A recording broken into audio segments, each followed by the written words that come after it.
The train was 2 hours late, which meant Rowan had been standing in the cold long enough for ice to form in his beard. He didn't mind. Cold was honest. Cold didn't lie about what it was or pretend to be something softer. Cold killed you or it didn't, and Rowan respected that kind of clarity. It was people who complicated things.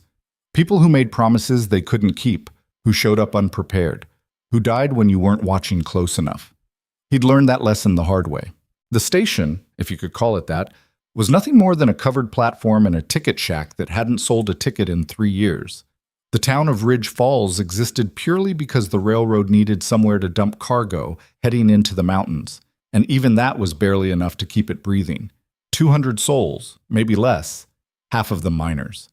The other half selling things to miners. Rowan came down 4 times a year. Supplies. Salt. Sometimes ammunition if he'd had a bad season with the wolves. He didn't socialize, didn't drink in the saloon or exchange pleasantries with the shopkeepers. He got what he needed and left. This trip was different. This trip, he was collecting a wife. The arrangement had been simple enough. He'd posted a letter through a matrimonial service, one of those outfits that matched frontier men with women willing to trade city life for something harder. His requirements had been specific, capable, healthy, experienced with rural living. No romantic notions, no expectations beyond mutual survival. He'd been clear about what he was offering too. A cabin, isolation, hard work, long winters. A partnership, not a romance. 3 women had responded. One changed her mind before the contract was signed. Another accepted a better offer in Wyoming. The third, Clara Voss, widow, age 24, formerly of a farm in eastern Kansas, had agreed to his terms without negotiation. Her letter had been practical, direct. She understood the arrangement. She needed security. He needed help. It was a transaction, nothing more. Rowan had appreciated that. The train's whistle cut through the morning air, sharp and metallic. He straightened, watching the locomotive crawl into view like some black iron beast belching smoke and steam. The platform shuddered as it ground to a halt, brakes shrieking. 4 people disembarked. A mining foreman Rowan recognized. 2 workers heading up to the northern camps. And then, her. Rowan knew immediately something was wrong. She stepped down carefully, one gloved hand gripping the rail like it was the only thing keeping her upright. Her dress was dark blue, clean but not new, and entirely wrong for the climate. The coat she wore might have been adequate in a city. Up here, it was a death sentence, but it wasn't the clothes that told him. It was everything else. The way she moved, hesitant, uncertain, like someone walking into a place they didn't belong. The way her eyes scanned the platform, not searching, but afraid of what she might find. The way her hands trembled slightly as she adjusted the small trunk beside her. This was not a woman who'd spent her life on a farm. This was not a woman prepared for winter. This was a mistake. Rowan approached slowly, his boots heavy on the platform. She saw him coming and her whole body tensed. Fear, he thought, or something close to it. Clara Voss? His voice came out rougher than intended. He didn't use it much these days. She nodded quickly, too quickly. Yes. Mr. Hale? Just Rowan. Up close, she looked younger than 24. Pale skin, dark hair pulled back tight, eyes that were trying very hard to appear calm and failing. She was small, not dangerously so, but slight in a way that made him think of birds. Fragile things that didn't last long in the wild. Your letter said you had experience with farm work, he said flatly. I do. What kind? She hesitated. Just a fraction of a second, but it was enough. General labor, livestock, garden maintenance, lies. Or at least not the whole truth. Rowan studied her for a long moment. She met his eyes. He'd give her that much. Scared, but not backing down. You ever been through a winter that drops to 30 below? He asked. I've experienced cold weather. That's not what I asked. Her jaw tightened. No, not 30 below. You ever kill your own meat? No. Chop wood for 8 hours straight? No. Haul water when the creek's frozen solid and you gotta break ice just to get a bucket? Mr. Hale. Just Rowan, he repeated. And you're not what you said you were. She went very still. For a moment he thought she might cry. Instead, she lifted her chin slightly. I can learn. Learning takes time. Winter doesn't wait. I understand that. Do you? He gestured toward the mountains rising behind the town, their peaks already white with early snow. Up there? Mistakes kill you. Being unprepared kills you. I need someone who can pull their weight from day one, not someone I have to teach everything while also keeping us both alive. I'll work hard. Hard doesn't matter if you don't know what you're doing. He picked up her trunk. Light, too light. This all you brought? Yes. He almost laughed. Almost. You got winter clothes in here? Some. Tools, extra boots, heavy blankets. I was told. Doesn't matter what you were told. He set the trunk down again, harder than necessary. This isn't going to work. Something shifted in her expression. The fear was still there, but underneath it, something sharper, desperate. Please, she said quietly. There's a train back east in 2 days. I'll pay for your ticket. I can't go back. Why not? She looked away. I just can't. That's not an answer. It's the only one I have. Rowan exhaled slowly, his breath fogging in the cold air. This was exactly the kind of complication he'd wanted to avoid. A woman with secrets, a woman running from something, a woman who'd lied on her contract because she was desperate enough to take any way out. He should walk away, should leave her here and head back up the mountain alone the way he'd been for 3 years, should stick to the plan, survive winter, survive spring, keep surviving until surviving was all that was left. But something stopped him. Maybe it was the way she stood there, trembling slightly but refusing to break. Maybe it was the exhaustion in her eyes that he recognized because he'd seen it in his own reflection. Maybe it was just the damned loneliness that had driven him to post that letter in the first place. Or maybe he was just a fool. You understand what you're signing up for? He asked finally. She nodded. I'm not talking about hard work. I'm talking about isolation. No neighbors for miles. No town visits except when absolutely necessary. No social calls, no gatherings, nothing. Just you, me, and a lot of silence. I understand. And if you can't handle it, if you get scared or lonely or decide this isn't what you want, there's no leaving until spring. The passes close once the snow gets deep. You'd be stuck. I understand, she repeated. He searched her face for any sign of hesitation, found none. Either she was a hell of a liar or she meant it. All right, he said finally. But we're doing this my way. No arguments, no complaints. You do what I tell you, when I tell you, or we both die. That clear? Yes. And when spring comes, if you want out, I won't stop you. Something flickered across her expression. Relief, maybe, or resignation. Okay. Rowan picked up her trunk again and started toward the wagon. She followed, her footsteps quick and light behind him. The wagon was basic, just a flatbed with a bench seat pulled by 2 sturdy horses that had seen better days but knew the mountain roads. He loaded her trunk into the back, then offered his hand to help her up. She took it. Her grip was weak. This was going to be a disaster. The ride up the mountain took most of the day. Clara, if that was even her real name, sat beside him in silence, her hands folded in her lap, her eyes fixed on the road ahead. She didn't ask questions, didn't make small talk, just watched the landscape change as they climbed higher, and the air grew thinner. Rowan appreciated this quiet, but it also made him uneasy. Most people couldn't handle silence this deep. They filled it with nervous chatter or pointless observations. The fact that she didn't suggested either unusual composure or complete terror. He suspected the latter. The trees thickened as they climbed, pine and spruce, their branches heavy with early snow. The road narrowed, becoming little more than a trail carved into the mountainside. In places, the drop to their right was steep enough that one wrong move would send them tumbling into nothing. Clara noticed. He saw her knuckles go white where she gripped the seat. Horses know the way, he said. Done this route 100 times. She nodded, but didn't relax. By the time they reached the cabin, the sun was low and the temperature was dropping fast. Rowan pulled the wagon to a stop and set the brake, then jumped down. Clara stayed seated, staring at the structure in front of her. It wasn't much to look at. Single room, timber walls, stone chimney, a small porch, a shed off to one side for the horses. Functional, solid, nothing more. This is it, Rowan said. She climbed down slowly, her eyes moving from the cabin to the surrounding forest, to the mountains rising beyond. No other buildings in sight. No signs of civilization, just wilderness in every direction. It's very... She trailed off. Isolated, he finished. Yeah. He grabbed her trunk and carried it inside. The cabin was cold. He'd been gone 3 days, but the stove was ready to light, and there was wood stacked beside it.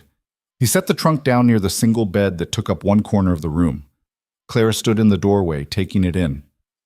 One room, one bed, a table, 2 chairs, shelves with supplies, a wash basin, a rifle mounted above the door.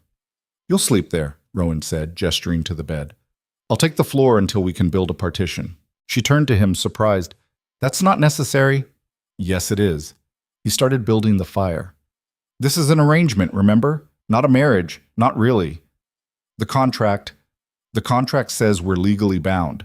Doesn't say anything about anything else. He struck the flint, and sparks caught in the kindling.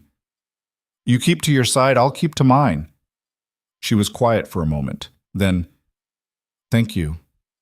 He didn't respond. Didn't need to. The fire built quickly, and warmth started to fill the small space. Rowan stood, brushing off his hands. I'll show you around tomorrow. For now, you should rest. It's been a long day. What about dinner? There's dried meat and bread in the cupboard. Help yourself. He moved to leave to head out to the shed and tend the horses, but her voice stopped him. Rowan. He turned. She looked small standing there in the firelight, her coat still buttoned, her hands clasped in front of her. Vulnerable. Out of place. I know I'm not what you expected, she said quietly, and I know you think this was a mistake. But I will learn. I'll do whatever it takes. Why? The question came out before he could stop it. Why come all the way out here? Why lie about your experience? She met his eyes. Because I didn't have another choice. Everyone has choices. No, she said softly. Not everyone. There was something in her voice, something raw and honest that cut through all the lies. Whatever she was running from, it wasn't small. It wasn't simple. And Rowan realized, standing there in the growing warmth of the cabin, that he'd just brought someone else's danger up to his mountain. Get some rest, he said finally, and walked out into the cold. Tug. That night, Rowan lay on the floor near the stove, a blanket pulled over him, listening to the wind pick up outside. Clara was in the bed, silent. He couldn't tell if she was asleep or just pretending to be. The cabin creaked and settled. Somewhere in the distance, a wolf howled, then another, a whole pack calling to each other across the dark. He heard Clara shift slightly at the sound. They won't come near the cabin, he said into the darkness. A pause. Then her voice, small. How do you know? Because I've never fed them. They know there's nothing here for them. What if they get desperate? Then we shoot them. Another silence. Then, have you ever had to? Twice. He could hear her breathing, quick and shallow, afraid. Try to sleep, he said. Morning comes early up here. She didn't respond. Rowan closed his eyes and waited for sleep that didn't come. Outside, the wolves kept singing, and in the darkness of the cabin, 2 strangers lay awake, bound together by a contract neither of them believed in, surrounded by a wilderness that didn't care whether they survived or not. It was going to be a long winter. Morning came cold and gray. Rowan was up before dawn, stoking the fire and putting coffee on to boil. Clara stirred as the smell filled the cabin, sitting up slowly. Her hair was loose now, falling around her shoulders, and there were dark circles under her eyes. She hadn't slept much either. Coffee's almost ready, he said without turning around. Thank you. He poured 2 cups, handed her one. She wrapped both hands around it like it was the only warm thing in the world. They drank in silence. Then Rowan set his cup down and stood. Time to start? Start what? Teaching you how not to die. The lessons began immediately. First, clothing.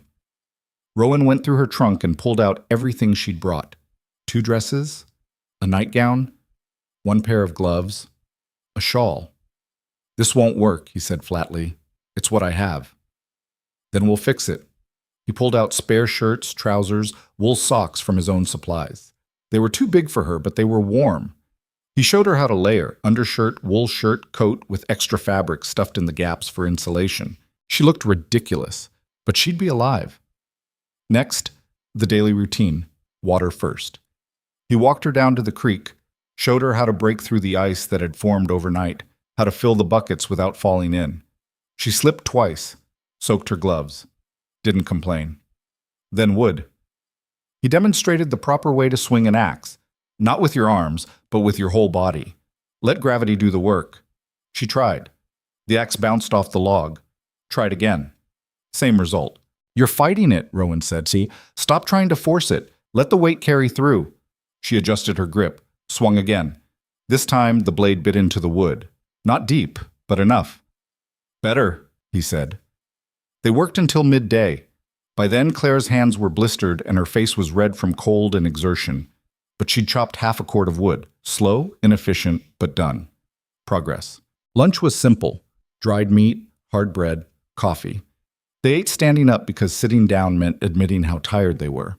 Afternoon brought more lessons: fire maintenance, food storage, how to read the weather by watching the sky, how to check the horse's hooves for ice buildup, how to set snares for rabbits. Clara absorbed everything, her expression focused, her questions practical. Why do we need snares if you hunt? Because ammunition's expensive and rabbits are stupid. How often do you check them? Every day? Something catches? You want to get it before the scavengers do. She nodded, filing it away. By the time the sun started to set, they'd covered the basics. Rowan could see the exhaustion settling into her, the way her shoulders sagged, the way her steps had gotten heavier. That's enough for today, he said. Clara looked like she wanted to argue, but was too tired to manage it. Inside, Rowan started dinner while she sat by the fire, flexing her blistered hands. He made stew: venison, potatoes, onions, everything thrown into a pot and left to simmer. The smell filled the cabin. Warm, rich, almost comfortable. They ate in silence again, but this time it felt different, less awkward. More like two people who'd worked hard and were too tired to talk. After dinner, Clara washed the dishes while Rowan cleaned his rifle. Outside, night had fallen completely, and the temperature was dropping fast. "Can I ask you something?" Clara said suddenly. Rowan looked up. "Depends what it is." "Why did you want a wife? You seem capable on your own." He considered the question, considered lying, decided against it. "I was married before," he said finally. 5 years ago. She died giving birth. The baby too. Clara went very still. "I'm sorry." Winters got harder after that. Lonelier. I thought maybe... He trailed off. I thought maybe having someone else here would make it easier. Not a replacement, just company. I understand. Do you? She set down the plate she'd been washing. My husband died 2 years ago, or... She stopped herself. I mean, you're not a widow. It wasn't a question. She looked at him, caught, then slowly shook her head. No. What are you running from? For a long moment she didn't answer. Then, bad men. Men who want something I have. What do you have? The truth, she said quietly. About things they'd rather keep buried. Rowan set the rifle down. And you thought hiding on a mountain would keep you safe. I thought it might buy me time. Time for what? To figure out what to do. How to fight back without getting killed. He studied her in this firelight. This small, exhausted woman who'd lied her way into his life, who couldn't chop wood or haul water, but had still come all this way because she was desperate enough to try. These men, he said, they dangerous? Very. They know where you are? I don't think so. I was careful. Careful doesn't mean safe. I know. Rowan stood, walked to the window, looked out at the dark. If they come here, if they bring trouble to my mountain, that's a problem. I know, she repeated. And if they do, I'll leave. I won't put you in danger. Bit late for that. He turned back to her. You're already here. She looked down at her blistered hands. I'm sorry. Being sorry doesn't change anything. No, it doesn't. They stood there in the heavy silence, two people tangled up in something neither of them had planned for. Finally, Rowan spoke. Get some rest. Tomorrow we start for real. What was today? Practice. Clara almost smiled. Almost. Good night, Rowan. Good night. She climbed into bed, still wearing the 2 large clothes he'd given her. Rowan took his place by the fire, the rifle within easy reach. Outside, the wolves were howling again, but this time they sounded closer.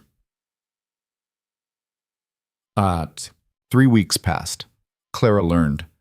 Slowly, painfully, but she learned. The blisters on her hands hardened into calluses. Her aim with the axe improved. She could haul water without spilling half of it. She could start a fire in under 5 minutes. She was still slow, still inefficient, but she was surviving.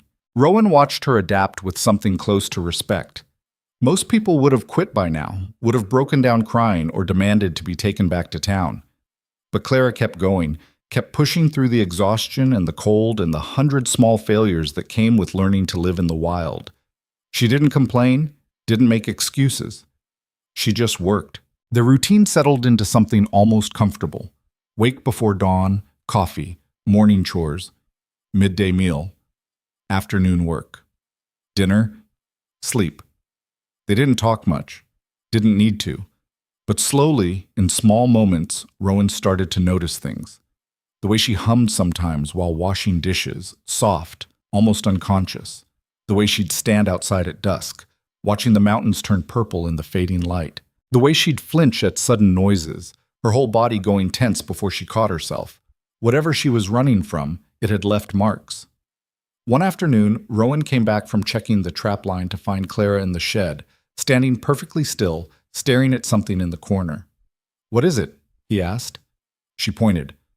"Rabbit. Caught in the corner. I think it's hurt." He looked.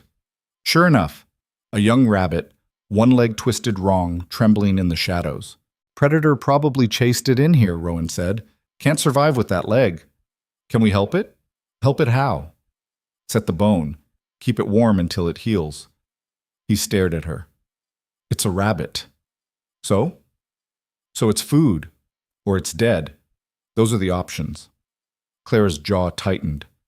"I'm going to try." "Clara," but she was already moving, carefully approaching the terrified animal.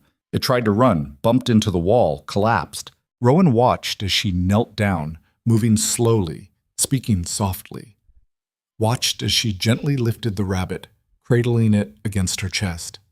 "It's freezing," she said. "And scared. It's prey. That's what prey does."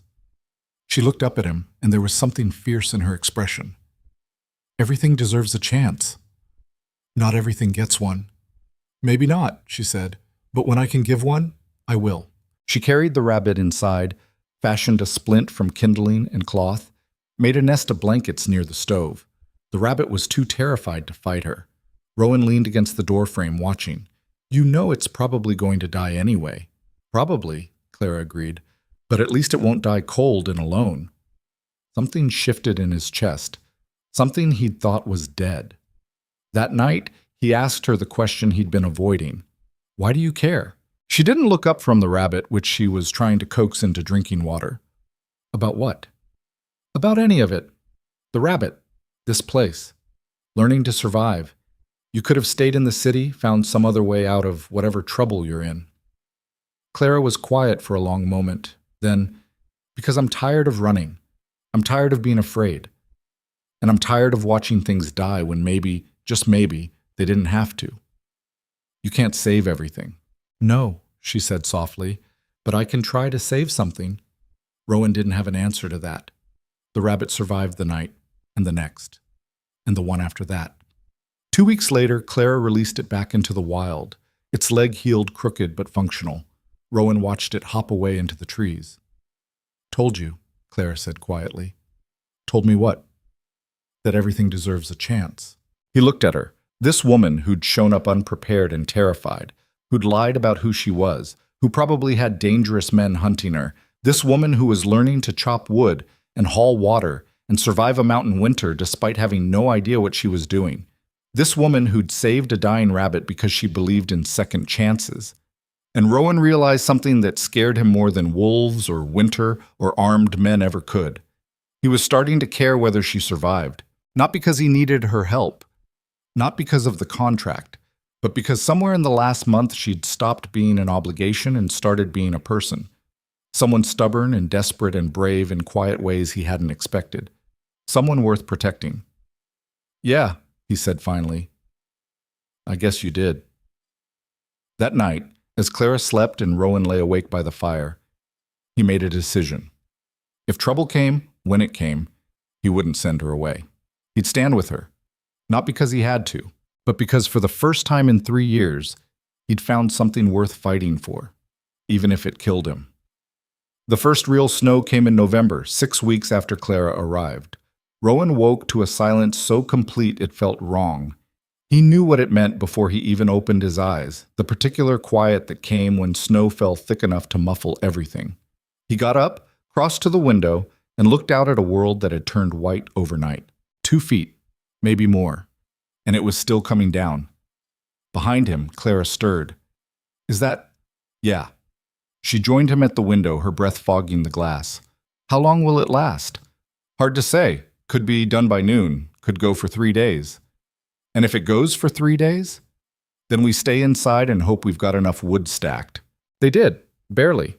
Rowan had made sure of that, pushing Clara harder than usual the past 2 weeks, making her haul and stack until her arms shook. She'd hated him for it. He could see it in the set of her jaw, the way she wouldn't meet his eyes during dinner. But she'd done the work. Now she understood why. "We're okay," he said, "as long as we're smart about it." Clara nodded, but her hand went to the window ledge, gripping it tight. Rowan recognized the gesture by now. It was what she did when she was fighting off panic. He'd seen it a dozen times over the past weeks. Sudden noises, unexpected visitors to the trap line, just deer, but she'd gone white until she confirmed it. The one time they'd ridden down to Ridge Falls for supplies, and a stranger had looked at her too long. Whatever she was running from, it had her wound tight as a spring. The snow kept falling. By midday, it was up to the windowsills. By evening, Rowan had to dig a path just to reach the woodshed. They stayed close to the fire, rationing their movement to conserve heat. Clara mended clothes. Rowan maintained his tools. Neither spoke much. But the silence felt different now. Less empty. More like two people who'd learned they didn't need to fill every moment with noise. On the third day, the snow stopped. Rowan went out first, breaking trail, checking on the horses in the shed. They were fine, stressed by the confinement, but healthy. He fed them, murmuring the low, steady reassurances they needed, then headed back to the cabin. Clara was at the window, watching him return. "Horses good?" she asked when he came inside, stamping snow from his boots. "Yeah, we'll need to dig them out a proper area tomorrow, let them move around." "I can help." "I know." She'd stopped offering and started just doing. Rowan appreciated that. Somewhere in the last month, she'd figured out that up here, you didn't ask permission to work, you just worked. That afternoon, while Rowan was checking the trap line, Clara made bread, or tried to. He came back to find the cabin full of smoke and Clara standing over a blackened lump that might have once been dough, looking like she wanted to throw it out the window. "What happened?" "I don't know," she said through gritted teeth. "I followed the proportions exactly. I let it rise. I watched the temperature." "You leave it in too long?" "I don't think so." Rowan picked up the charred mass, turned it over. "Oven's running hot today. Snow on the chimney changes the draw." "How was I supposed to know that?" "Experience?" She made a frustrated noise and turned away. Rowan watched her struggle with it, the anger at herself, the embarrassment, the exhaustion of constantly failing at things that should be simple. "First bread I made up here, I forgot the salt," he said. Clara turned back. "What?" "Forgot the salt. Entire loaf. Tasted like eating a cloud made of sadness." He set the burned bread down. "Made it 3 more times before I got it right. You're doing fine." "I'm doing terribly." "You're doing better than you were." She looked at him for a long moment, something shifting in her expression, then quietly. "Thank you." "For what?" "For not giving up on me." Rowan didn't know what to say to that, so he just nodded and went to check the stove temperature. They ate dried meat and canned beans for dinner. Not as good as bread would have been, but enough. After, as Clara washed up and Rowan oiled his boots, she asked, "Can I ask you something?" "Go ahead." Why do you stay up here? Alone, I mean. Before I came. He'd known the question was coming eventually. Lots of reasons. Name one. It's quiet. That's not a reason, that's a description. Rowan smiled slightly despite himself. She was getting bolder, less afraid of pushing back. You want the real answer? Yes. He set down the boot. After Sarah died, my wife, I couldn't stand being around people. Everyone wanted to help. Bring food. Offer sympathy. Tell me it was part of some plan I couldn't see. His jaw tightened. I didn't want sympathy. I wanted her back. And when I couldn't have that, I wanted to be somewhere she'd never been. Somewhere without memories. Clara was quiet. Then, did it work? No. He picked up the boot again. Turns out you carry the memories with you. Geography doesn't change that. But you stayed. I stayed, he agreed, because even though it didn't fix anything, at least up here I didn't have to pretend I was okay. Didn't have to smile and nod and act like I was healing when I wasn't. Are you? Healing? Rowan considered that. I don't think you heal from something like that. You just learn to live with it, like an old injury that aches when the weather changes. Clara nodded slowly. She understood that, he realized. Whatever she was running from, it had left the same kind of wound. What about you? He asked. You going to tell me the real story eventually? She tensed. You told me you're running from bad men who want the truth about something. That's not the whole story. It's all I can tell you right now. Can't or won't? Does it matter? Might, depending on how bad the trouble is. Clara looked down at her hands, still red and rough from the day's work. If I tell you everything, it puts you in danger, real danger, the kind where knowing too much gets you killed. I'm already in danger just by having you here. Maybe. But there's a difference between being near it and being part of it. Rowan studied her. You're trying to protect me. Yes. I don't need protecting. Everyone needs protecting from something, she said quietly. Even mountain men who live alone and pretend they don't need anyone. That hit harder than he expected. He wanted to argue, to tell her she was wrong, but the words stuck in his throat. Because she wasn't wrong. Fair enough, he said finally. But when you're ready to tell me, when you trust me enough, I'll listen. Clara met his eyes. I do trust you. Then why? Because trusting you means protecting you, even if you don't want me to. There wasn't much to say after that. That night, lying by the fire, Rowan thought about what she'd said, about trust and protection and the way she'd turned those things into the same gesture. Outside, the wind picked up, howling through the trees, and Rowan realized that somewhere in the last 6 weeks, this arrangement had stopped being temporary in his mind. He didn't want her to leave in the spring. He wanted her to stay. The thought should have terrified him. Instead, it just settled in his chest like an ember, warm and persistent and impossible to ignore. The next morning brought clear skies and brutally cold air. Rowan woke Clara early. Get dressed. We're going hunting. She sat up confused. What? You need to learn to shoot. Can't put it off anymore. 20 minutes later, they were trudging through knee-deep snow. Rowan carrying his rifle and Clara trying to keep up. The cold was vicious, the kind that burned your lungs and made your face ache. Clara's breath came in short gasps, fogging white in the air. You okay? Rowan asked. Fine, she lied. He almost smiled. She was getting better at pushing through discomfort without complaint.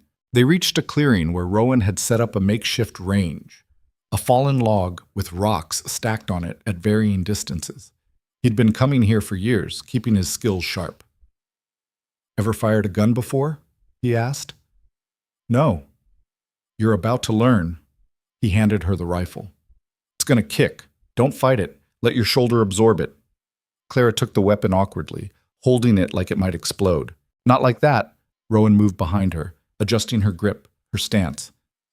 Stock firm against your shoulder. Left hand here supporting the barrel. Right hand on the grip. Finger off the trigger until you're ready to shoot. He could feel her trembling slightly. Nerves or cold, he couldn't tell. See that rock? He pointed to the nearest target, maybe 20 feet away. Aim for that. Clara squinted down the sight, her breathing uneven. Slow your breathing, Rowan said. In through your nose, out through your mouth. Squeeze the trigger between breaths. She inhaled, exhaled, squeezed. The rifle cracked, the sound echoing across the valley. Clara stumbled back from the recoil, and the shot went wide, kicking up snow 3 feet to the left of the target. Again, Rowan said. She steadied herself, aimed, fired, closer this time, but still a miss. Again, over and over, until her shoulder was bruised and her hands were numb, and she'd burned through a dozen rounds without hitting anything. I can't do this, Clara said finally, frustration cracking through. Yes, you can. I've missed every single shot. Because you're thinking too much. Rowan took the rifle, reloaded it, handed it back. You're trying to force it. Same problem you had with the axe. Stop fighting the weapon. Work with it. I don't know how. Then stop knowing. Just feel. Clara stared at him. That doesn't make sense. Doesn't have to make sense, just has to work. He stepped back. One more try. Don't think about the mechanics. Don't think about failing. Just see the target and pull the trigger. She took a breath, raised the rifle. This time, she didn't hesitate, didn't overthink, just aimed and fired. The rock shattered. Clara lowered the rifle slowly, staring at the empty space where the target had been. I did it. Yeah, Rowan said. You did. She turned to him, and for the first time since she'd arrived, she was actually smiling, not the careful, controlled expression she usually wore, but a real smile, wide and surprised and genuine. It changed her whole face. Rowan felt something catch in his chest. Can I try again? She asked. Yeah, but we're low on ammunition. Make the next ones count. She hit 2 out of the next 5 shots. Not great, but better than nothing. On the walk back, Clara was quiet, but it was a different kind of quiet. Thoughtful instead of anxious. That was harder than I expected, she said finally. Most things worth learning are. You make it look easy. I've had practice, lots of it. She glanced at him. How long have you been up here? Total? 8 years, 3 alone. Do you ever miss it? Civilization. Rowan thought about it. Sometimes. Not the people, usually. But there are things... Fresh bread from a bakery. A real bed. Books I haven't read a dozen times. What do you read? Whatever I can get. Last trip down, I traded for a collection of Mark Twain stories. Read them so many times I've got half of them memorized. Clara smiled slightly. I wouldn't have pegged you for a Twain reader. Why not? I don't know, you're so... serious. Serious people can't enjoy humor? I didn't mean... She stopped, realizing he was teasing her. You're making fun of me. Little bit. She shook her head, but she was still smiling. They were almost back to the cabin when Clara suddenly stopped. What? Rowan asked.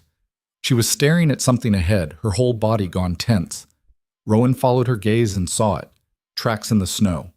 Large. Canine. Leading straight to the cabin. Wolf tracks. He moved forward slowly, studying them. Fresh. Maybe an hour old. Single animal. Good-sized.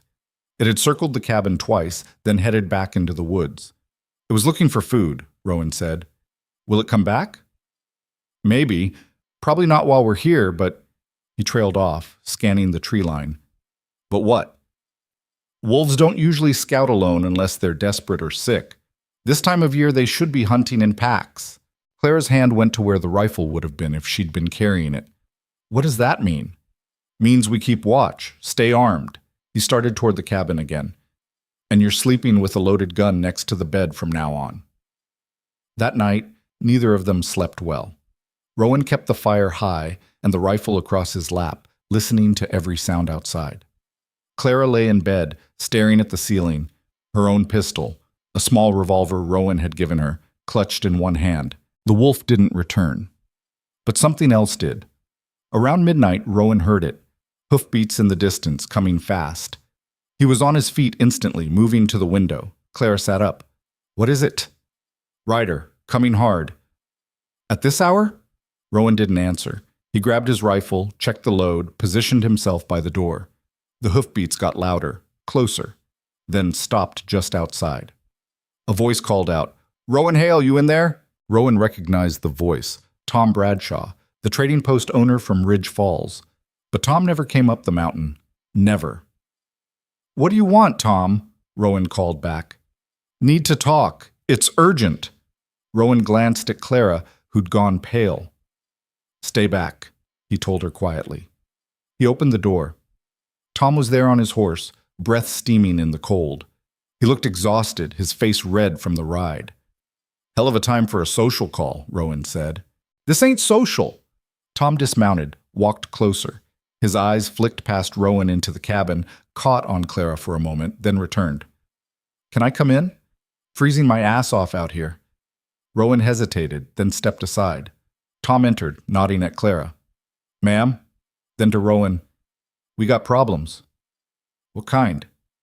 The kind with badges and guns. Tom pulled off his gloves. 3 men came through town this afternoon. Federal marshals, they said, looking for someone. Clara made a small sound. Tom looked at her. They were asking about a young woman, dark hair, traveling alone. Said she might be using a false name. He paused. Said she's wanted for theft and fraud. Said there's a reward. Rowan's grip tightened on the rifle. You tell them anything? Told them I hadn't seen anyone matching that description. But Rowan... Tom's expression was grave. They didn't believe me, and they're not the type to give up easy. They said they'd be checking every homestead within 50 miles. When? They're starting tomorrow, working their way up from the valley. Rowan calculated quickly.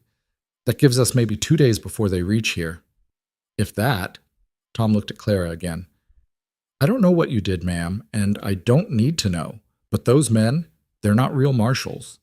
Clara's voice was barely a whisper. How do you know? Because I've seen real marshals.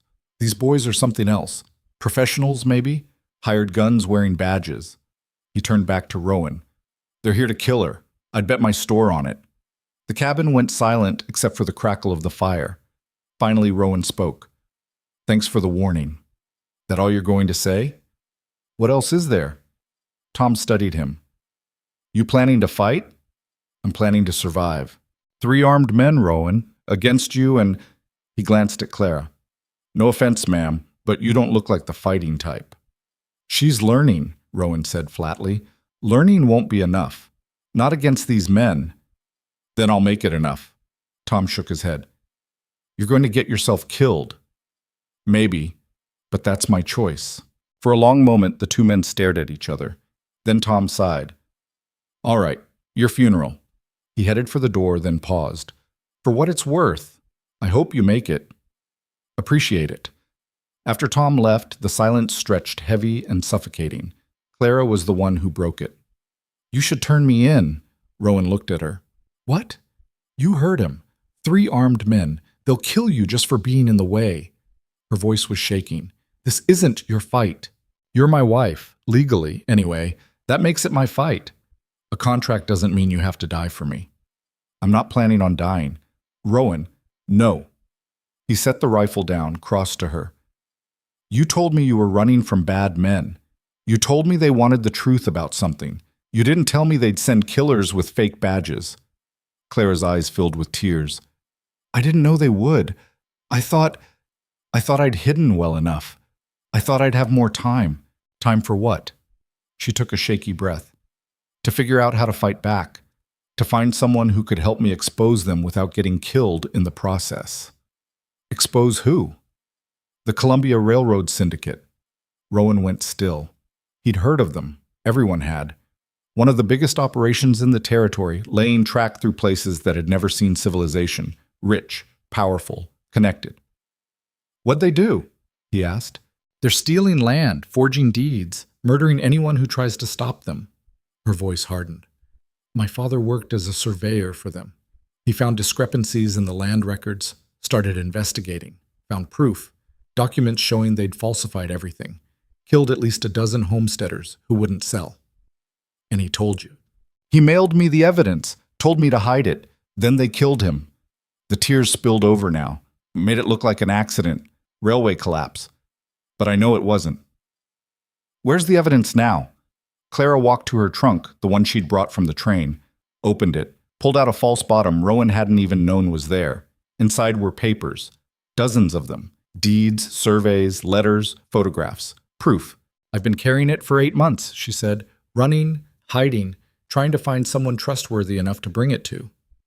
But everyone's either scared or bought off. She looked at him. So I came here, to the middle of nowhere, hoping they'd never find me. Rowan picked up one of the documents. Read it. His stomach turned. This is big, he said quietly. I know. This could bring down half the territory's government. I know. He set the paper down. And you thought hiding on a mountain would keep you safe. I didn't have anywhere else to go. Claire's voice broke. I'm so sorry. I never meant to bring this to you. Never meant to. Rowan pulled her against him. She went rigid for a second, surprised, then collapsed into him, sobbing. He held her while she cried, one hand on her back, the other cradling her head. She felt small against him, fragile, but he knew better now. She wasn't fragile. She was carrying the weight of dead men and corrupted empires, and she hadn't broken yet. We're going to figure this out, he said into her hair. How? I don't know, but we've got 2 days to come up with a plan. Clara pulled back, wiping her eyes. You're not going to turn me in.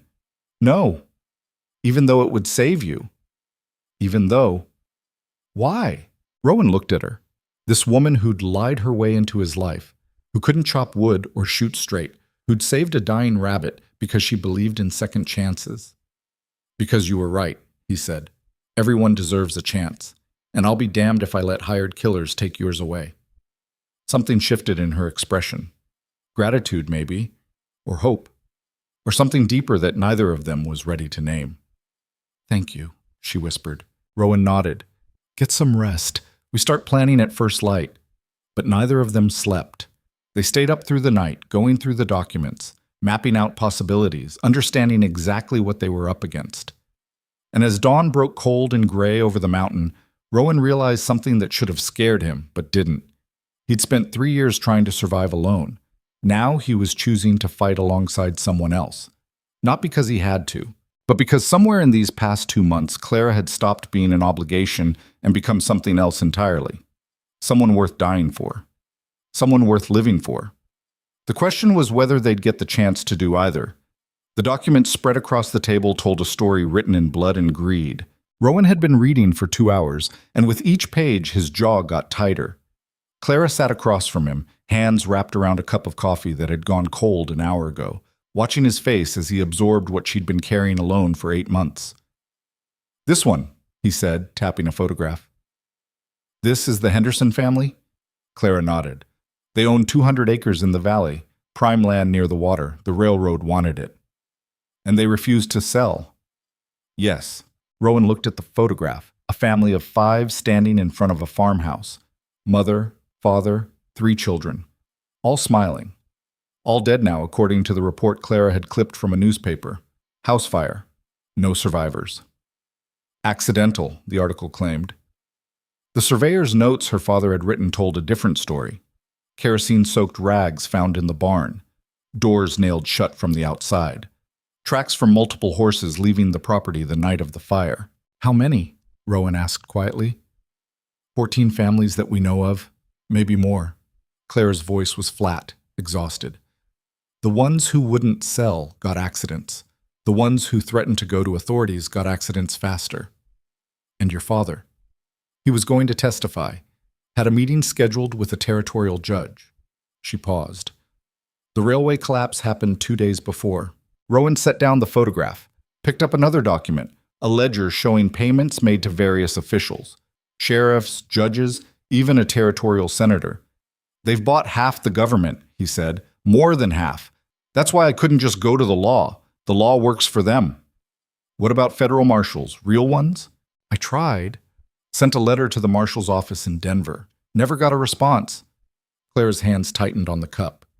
Either it never arrived or someone intercepted it. Either way, I learned to stop trusting official channels. Rowan stood, walked to the window. Dawn was breaking, painting the snow in shades of pink and gold. Beautiful and completely indifferent to the ugliness they were discussing. We can't fight them head on, he said. They've got money, power, hired guns. We've got a cabin and whatever ammunition I can spare. I know. And running won't work. If they tracked you here, they can track you anywhere. I know that too. He turned back to her. So what's the play? Clara met his eyes. I don't have one. That's the problem. I've been reacting for months, running, hiding, surviving day to day, but I don't have a plan beyond that. Then we make one. How? Rowan came back to the table, started gathering the documents into organized piles. First, we secure the evidence, multiple copies, hidden in different locations. They can kill us, but they can't erase what your father found if we spread it far enough. Copies take time we don't have. Then we don't copy everything, just the most damning parts. He pulled out the ledger, the Henderson photograph, a deed that had clearly been forged. These, the stuff that tells the story, even if someone doesn't have legal training. Clara nodded slowly. Okay, what else? We assume the worst. Assume Tom was right, and those men are coming here to kill you. Assume they'll do it in a way that looks justified, resisting arrest maybe, or trying to escape. And you'd be collateral damage. Probably. Rowan said it matter-of-factly, like he was discussing the weather.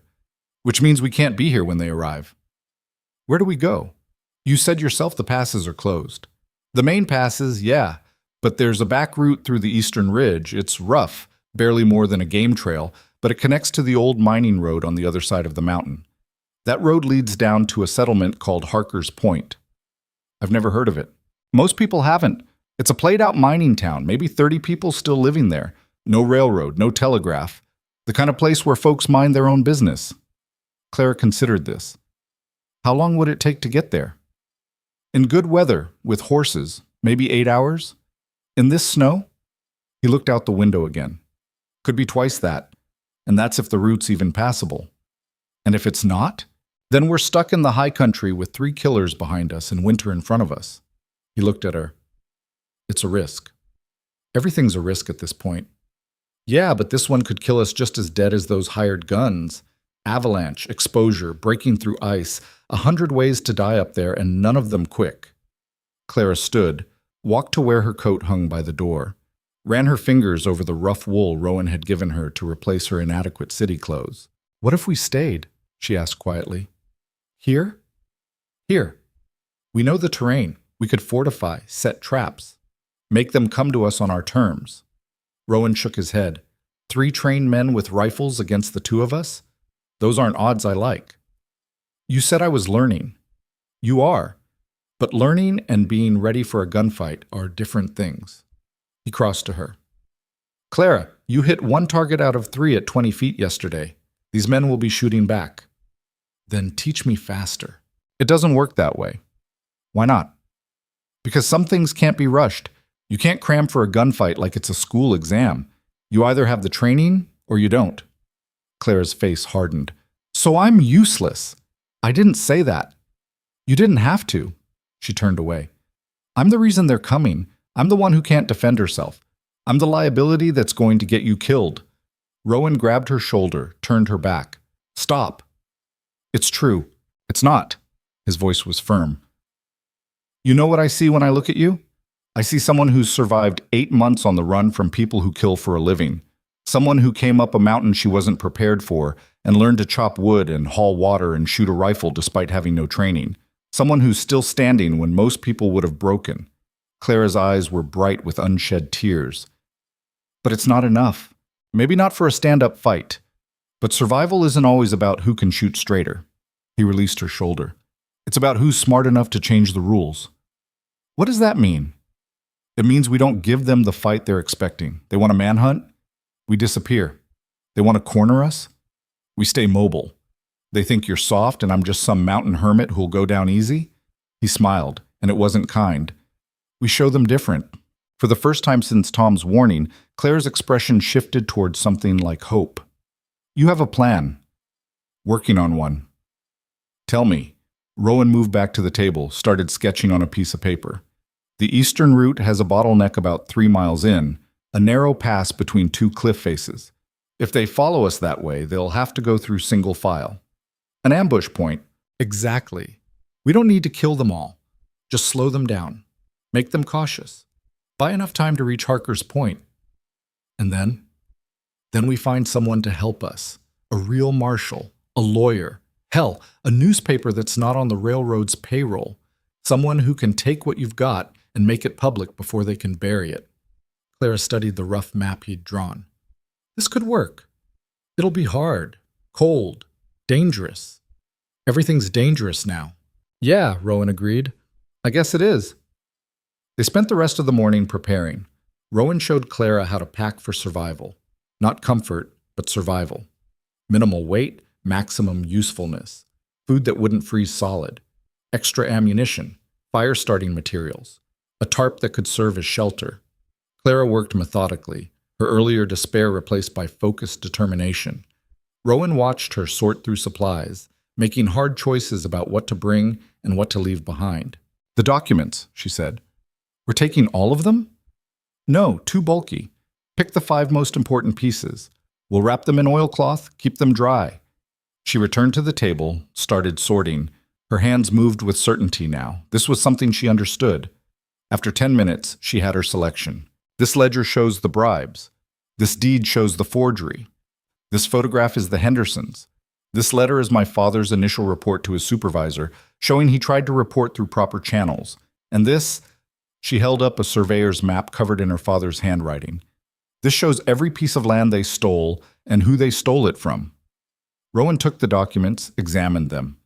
This'll do. Good choices. I've been carrying them for 8 months. I know which ones matter. He wrapped the papers carefully in oilcloth, then placed them in a waterproof pouch he used for matches.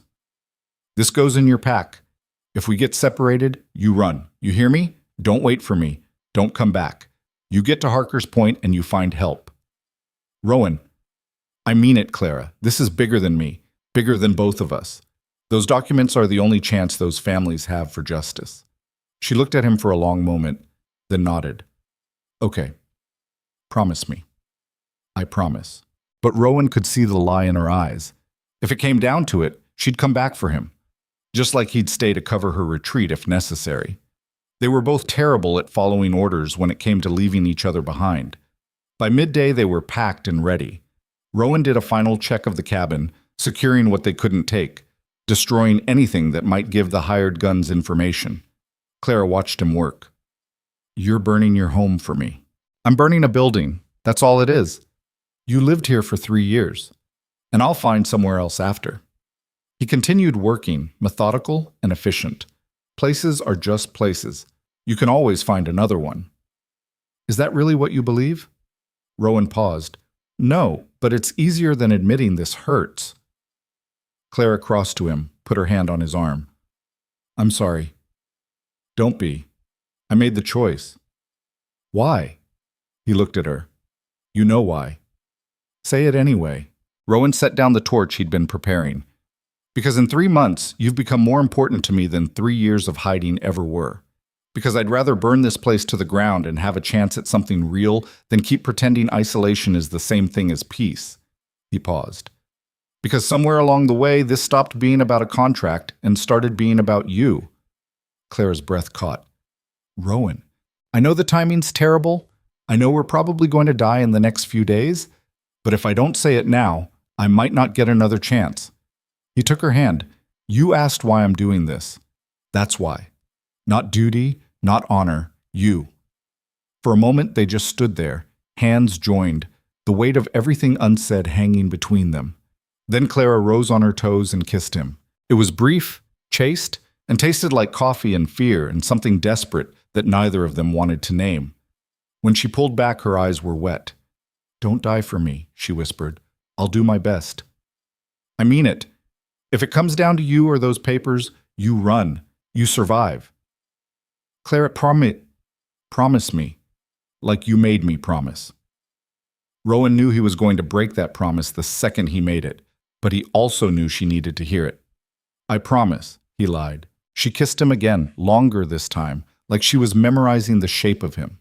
Then they separated, and the moment was over. There was work to do. They left at dusk, when the light was failing and the temperature was dropping. Rowan wanted darkness for cover, wanted to be well into the eastern route before anyone could track them. The horses balked at the loaded packs and the unfamiliar trail, but Rowan calmed them with quiet words and steady hands. Clara mounted awkwardly. She'd gotten better at riding, but still wasn't comfortable. Stay close, Rowan told her. Don't fall behind. I won't. One last look at the cabin, then Rowan lit the torch and tossed it through the open door. The fire caught fast, spreading through the dry timber like something alive and hungry. Within minutes, the structure was engulfed, flames reaching toward the darkening sky. Clara watched it burn, her face unreadable. "Ready?" Rowan asked. She nodded. They rode east, into the gathering night, leaving everything Rowan had built turning to ash behind them. The trail was worse than Rowan remembered. Snow had drifted across the path in places, obscuring the route.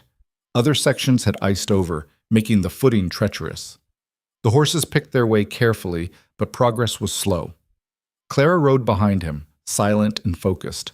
Every so often, Rowan would glance back to make sure she was still there. Every time, she was jaw set, hands tight on the reins, determined not to be the one who slowed them down. 2 hours in, they reached the first difficult section, a steep descent where the path switched back on itself, dropping maybe 50 feet in a quarter mile. In summer, it was manageable. In winter, covered in ice, it was deadly. Rowan dismounted, tested the ground. Solid ice underneath fresh powder.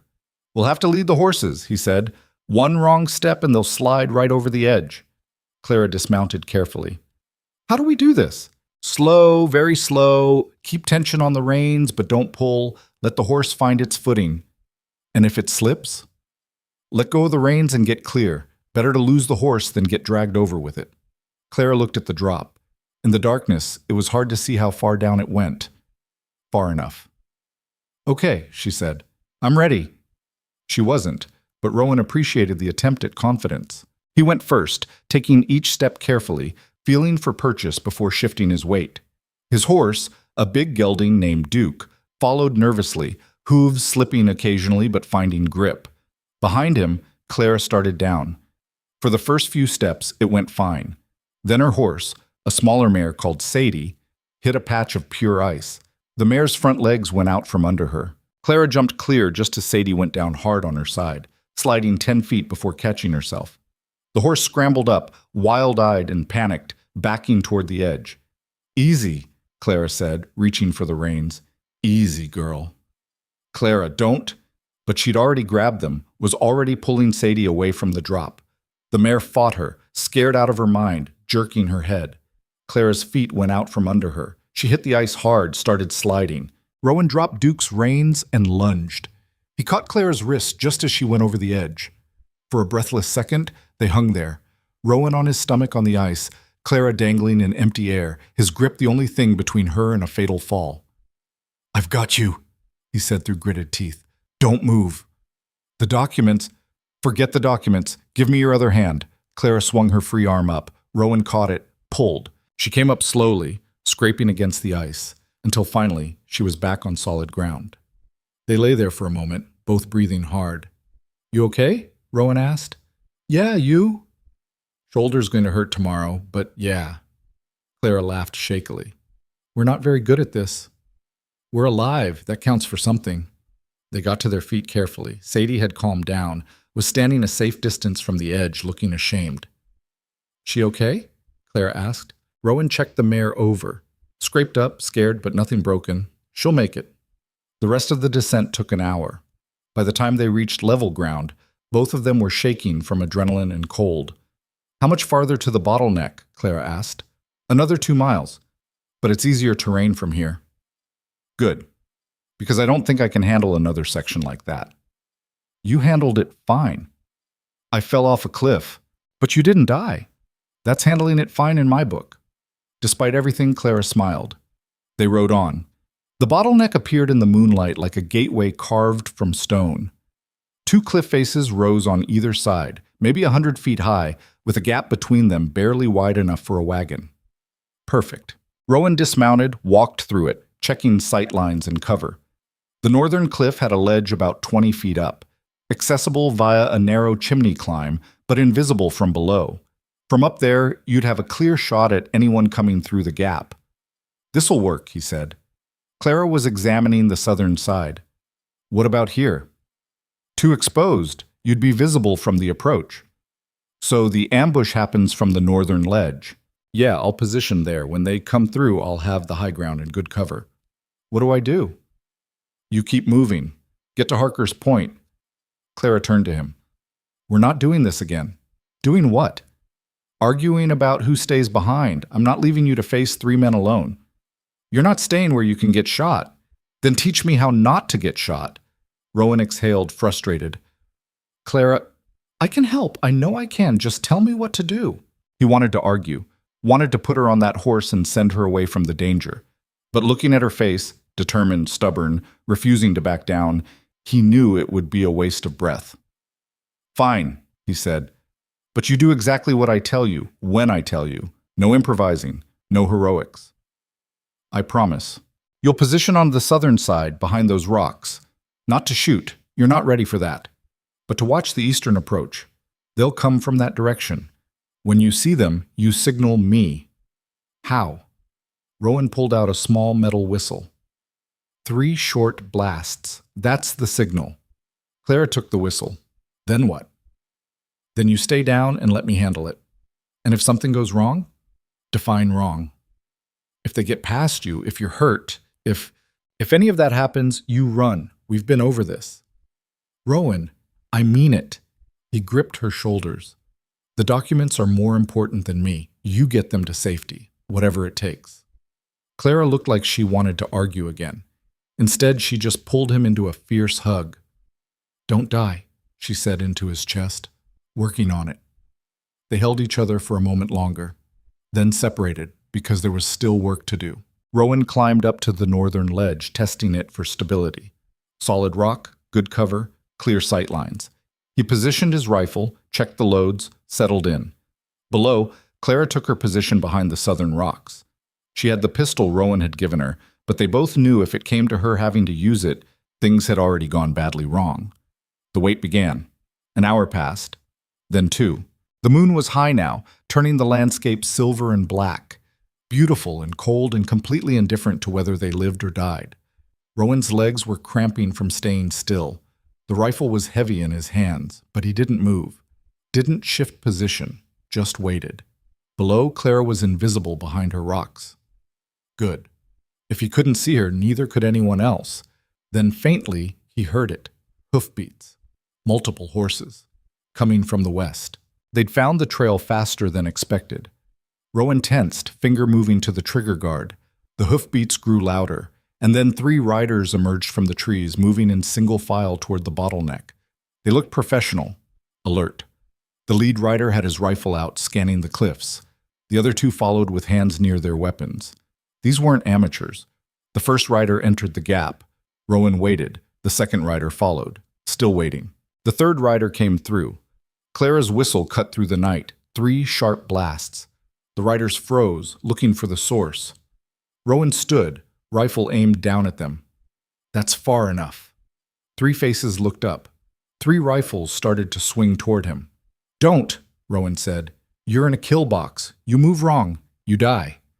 The lead rider, a thin man with a scar across his jaw, smiled. You must be Hale. And you must be the men pretending to be marshals. Federal agents, actually. We're looking for Clara Voss. Never heard of her. Really?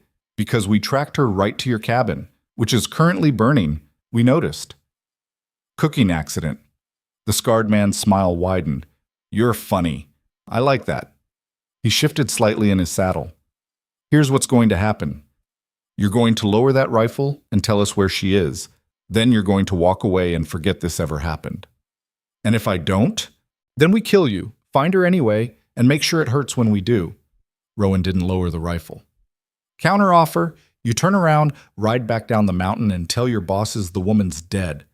Fell through ice crossing a stream, body washed away, job done. Can't do that. We need proof. Then I guess we've got a problem. The scarred man sighed. You really want to die for some woman you barely know? Who said I barely know her? Registry says you've been married, 3 months? That's barely time to learn someone's favorite color. It's blue, Rowan said. Dark blue. Like the dress she wore when she got off the train. Something flickered across the scarred man's face.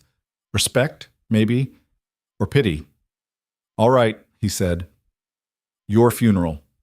His hand moved toward his rifle. Rowan fired. The shot caught the scarred man in the shoulder, spinning him out of the saddle.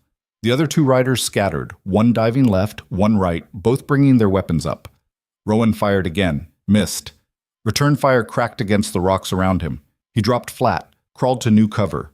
Below, chaos. The horses were panicking, rearing and bucking. The wounded man was screaming. The other two were trying to find targets while controlling their mounts.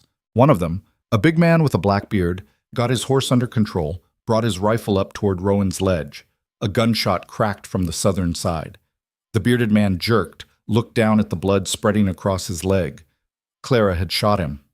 Rowan's heart stopped. She was supposed to stay hidden, supposed to stay safe. Now they knew where she was. The third rider, younger, cleaner looking than the others, wheeled his horse toward Clara's position, firing as he rode.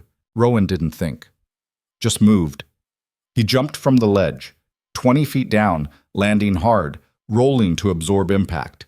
Pain screamed through his ankle, but he was already moving, bringing the rifle up. The young rider saw him, tried to turn. Rowan fired point blank. The rider went down. Behind him, the bearded man was fumbling to reload despite his wounded leg. The scarred man was crawling toward his dropped rifle, shoulder useless but still trying. "Clara!" Rowan shouted. "Run! Not without you! Damn it!" The bearded man got his rifle loaded, swung it toward Rowan. Clara shot him again. This time, he stayed down. The scarred man reached his rifle, rolled onto his back, aimed at Rowan. Rowan dove behind a horse's corpse. One of the mounts had caught a stray bullet and gone down. The shot meant for him took a chunk out of the saddle instead. He came up firing. The scarred man jerked once, twice, then went still. Silence fell like a curtain. Rowan stayed frozen behind cover, listening. Nothing. Just wind and the labored breathing of wounded horses. "Clara?" he called. "I'm okay. Stay there. Don't move until I check them." He approached each body carefully, rifle ready. The young rider was dead. The bearded man was dying, blood pooling beneath him. The scarred man stared at nothing, 3 holes in his chest. The one thing Rowan had hoped to avoid, killing them, had happened anyway. Clara emerged from her cover, the pistol shaking in her hands. "I had to shoot. He was going to—" "I know." Rowan checked his ankle, twisted, maybe sprained but not broken. "You did good." "I killed someone. You saved me." She looked at the bodies, her face pale in the moonlight. "I didn't think it would feel like this." "Like what?" "Like I'm going to be sick." "Yeah, it's always like that. First time, anyway." Clara bent over, hands on her knees, taking deep breaths. "This was supposed to be an ambush. Slow them down, you said." "Plans change." "You could have died." "But I didn't." She straightened, met his eyes. "You jumped off a 20-foot cliff. Seemed like a good idea at the time. Your ankle will be fine." "Rowan?" He crossed to her, pulled her close. She was shaking, probably shock. "We need to keep moving," he said gently. "More might be coming. There were only 3. That we know of. Could be more behind them." Clara pulled back, wiped her eyes. "What about the bodies?" "Leave them. Nature will handle it." "And their horses?" 2 were still alive, the scarred man's mount and 1 other. The rest were down. "We take them," Rowan said. "Extra horses means we can move faster." They worked quickly, transferring supplies, securing the new mounts. Rowan's hands were steady despite everything, muscle memory taking over. Clara moved mechanically, following his instructions without question. Within 20 minutes, they were ready. Rowan climbed onto Duke, testing his injured ankle. It hurt, but it would hold. Clara mounted Sadie, her face set and determined. "Harker's Point?" she asked.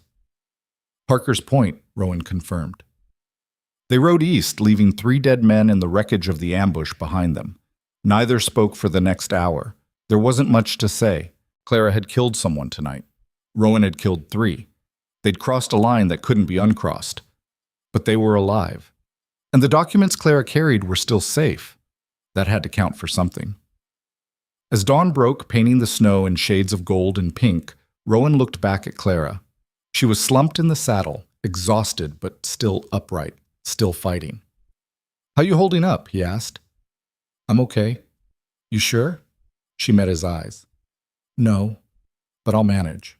That was good enough. They kept riding as the sun climbed higher and the mountains stretched endlessly before them. Somewhere ahead was Harker's Point. Somewhere behind them were three bodies and all the consequences that would bring. But here, in this moment, they were alive and together and still moving forward. It would have to be enough. They never made it to Harker's Point. 3 miles from the settlement, Duke stumbled. Rowan felt the gelding's gait change, that telltale hitch that meant something was wrong. He dismounted immediately, checked the horse's legs, and found what he'd feared, a stone bruise on the left front hoof, already swelling. "How bad?" Clara asked, sliding off Sadie. "Bad enough. He needs rest, or he'll go lame permanently." Clara looked at the trail ahead, then back the way they'd come. "Can we ride double on the others?" "Not for long. Not in this terrain." Rowan straightened, scanning the landscape. The sun was past its peak now, shadows lengthening across the snow. "We need shelter." "I thought you said Harker's Point was close." "It is, but not close enough to reach before dark. Not with an injured horse." He pointed toward a ridge to the north. "There's an old trapper's cabin up there, maybe a mile off the trail. Built it myself years ago, before I settled at the other place." "Will it still be standing?" "Only one way to find out."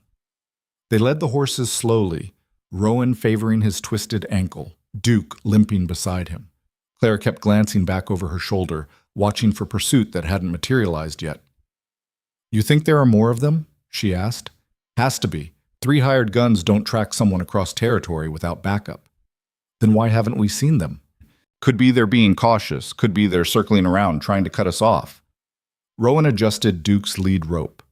"Or could be we killed the only ones who knew exactly where we were, and now the rest are searching blind." "That's a lot of could-bes." "Yeah. Welcome to my life."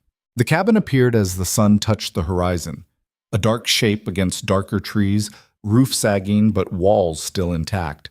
Rowan felt something loosen in his chest, still standing. That was more than he'd hoped for. "Wait here," he told Clara, handing her Duke's rope. "Let me check it first." He approached carefully, rifle ready, watching for tracks or signs of recent occupation. Nothing. Just old snow and older silence. The door hung crooked on its hinges but still functioned. Rowan pushed it open, swept the interior with the rifle. Empty. Dusty. Cold as a grave, but intact. "Clear!" he called. Clara brought the horses around to a lean-to that was somehow still standing on the cabin's east side. Together they got the animals settled, fed, and blanketed. Duke's hoof was worse now, hot to the touch. "He can't travel tomorrow," Rowan said. "So we wait." "Yeah, we wait." Inside the cabin was a single room, smaller than Rowan's burned home. A stone fireplace dominated one wall, still filled with ancient ash. A wooden sleeping platform in the corner. A table that had seen better days. Shelves that held nothing but dust and mouse droppings. Clara set down her pack, looked around. "How long since you've been here?" 5 years? Maybe 6. "It's held up better than I expected. Built things to last back then. Thought I'd use it as a hunting base." He started clearing the fireplace. "Then Sarah got pregnant and we decided to build something bigger, somewhere we could raise a family." He said it matter-of-factly, but Clara heard the pain underneath. "I'm sorry," she said quietly. "For what?" "You didn't kill her." "I'm sorry you lost them. Sorry you had to go through that alone." Rowan kept working, didn't look at her. "Yeah, well, that's how it goes sometimes." They built a fire in silence. Rowan's hands remembered the motions, kindling, then small sticks, then larger pieces, building it slow so it wouldn't smoke too much. Within 20 minutes, warmth started to push back the cold. Clara unpacked their food supplies. Dried meat, hard biscuits, some cheese that was more rock than dairy at this point. She laid it out on the table like she was setting a feast. "Not much," she said. "It's enough."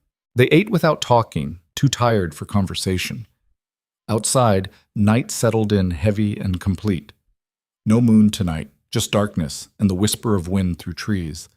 After, Clara cleaned up while Rowan checked his ankle. Swollen, purple, painful as hell. He wrapped it tight, knowing he'd pay for jumping off that ledge for days to come. Worth it, though.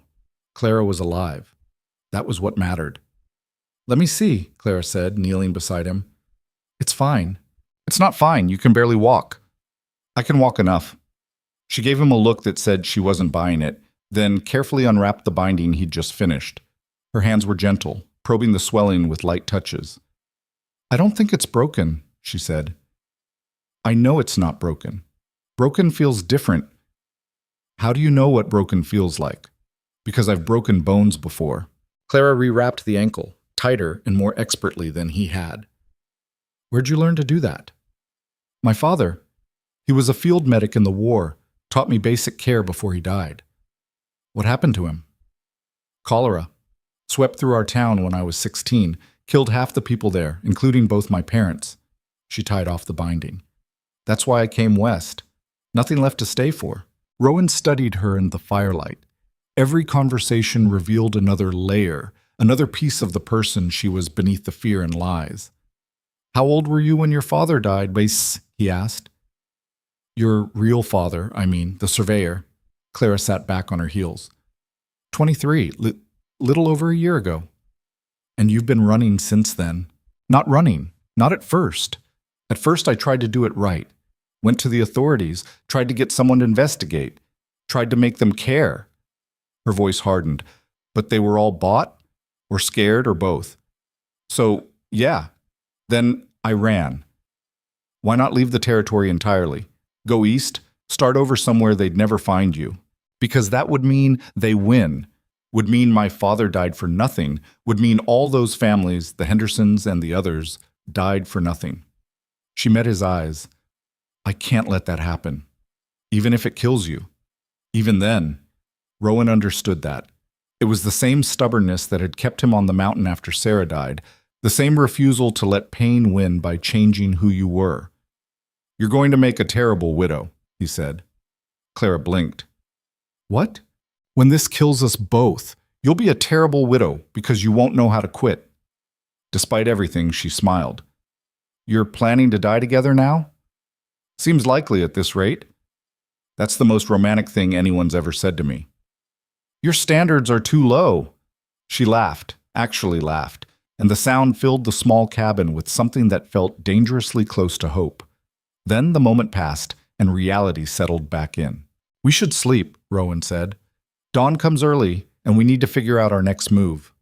Clara glanced at the single sleeping platform. I'll take the floor. No, you won't. You take the bed. Rowan, you're injured. Which is why I need the harder surface. Keeps the swelling down. It was a lie, but a convincing one. Besides, I've slept on worse. Clara looked like she wanted to argue, but exhaustion won out. Okay, thank you. She climbed onto the platform, wrapped herself in her blanket, and was asleep within minutes. Rowan settled near the fire, his back against the wall, rifle across his lap. The ankle throbbed. His shoulder ached from catching Clara's fall. Every muscle in his body felt like it had been used as a punching bag. But they were alive. 3 men were dead because of that, and more were probably coming. The Columbia Railroad Syndicate wouldn't stop just because they'd lost one team. They'd send more. Better ones. They'd keep coming until either Clara was dead or they were. Rowan knew which outcome he preferred. The question was whether he could make it happen. He dozed fitfully, jerking awake at every sound. Wind, settling snow, a branch breaking under ice. Each time his hand found the rifle before his eyes fully opened. Around midnight he heard Clara crying. Quiet, muffled sobs. The kind you tried to hide. Rowan debated whether to say something, decided against it. She deserved privacy for her grief. But after 5 minutes, when it hadn't stopped, he spoke anyway. Clara. The sobbing cut off abruptly. I'm fine. You're not. I will be. Come here. Silence. Then movement. Clara climbed down from the platform, wrapped in her blanket, and settled beside him by the fire. I killed someone today, she said quietly. I know. I keep seeing his face, the way he looked when the bullet hit him. Yeah, that doesn't go away. Does it get easier? Rowan thought about the men he'd killed, the ones during the war, before Sarah, the ones after, the 3 today. No, he said honestly. It doesn't get easier. You just learn to carry it. How? By remembering why you did it. By knowing that if you hadn't, someone else would be dead instead. He looked at her. That man would have killed me, Clara. You saved my life. I know, but that doesn't make it feel better. It's not supposed to feel better. It's supposed to feel terrible. That's how you know you're still human. Clara wiped her eyes. I never wanted this. Never wanted to be someone who kills people. None of us do. But sometimes the world doesn't give us better options. She leaned against him, her head on his shoulder. Rowan put his arm around her, held her while she cried herself out. Eventually, the tears stopped. Her breathing evened out. Rowan? She said softly. Yeah? If we make it through this, if we somehow survive and get the documents to someone who can help, what happens then? What do you mean? I mean us. This. She gestured vaguely at the cabin, at them sitting together by the fire. Is this just about survival, or is it something more? Rowan was quiet for a long moment, then, I don't know, I haven't thought past keeping us alive long enough to find out. But you want to find out? Yeah, he said. I do. Clara nodded against his shoulder. Me too. They sat there until the fire burned low and exhaustion finally dragged them both under. Rowan woke once in the deep night to find Clara asleep against him, his arms still around her, both of them tangled together for warmth. He should have moved, should have put proper distance between them. Instead, he tightened his hold and let himself drift back to sleep. Morning came gray and cold. Rowan woke to Clara moving around the cabin, already dressed, trying to coax life back into the fire.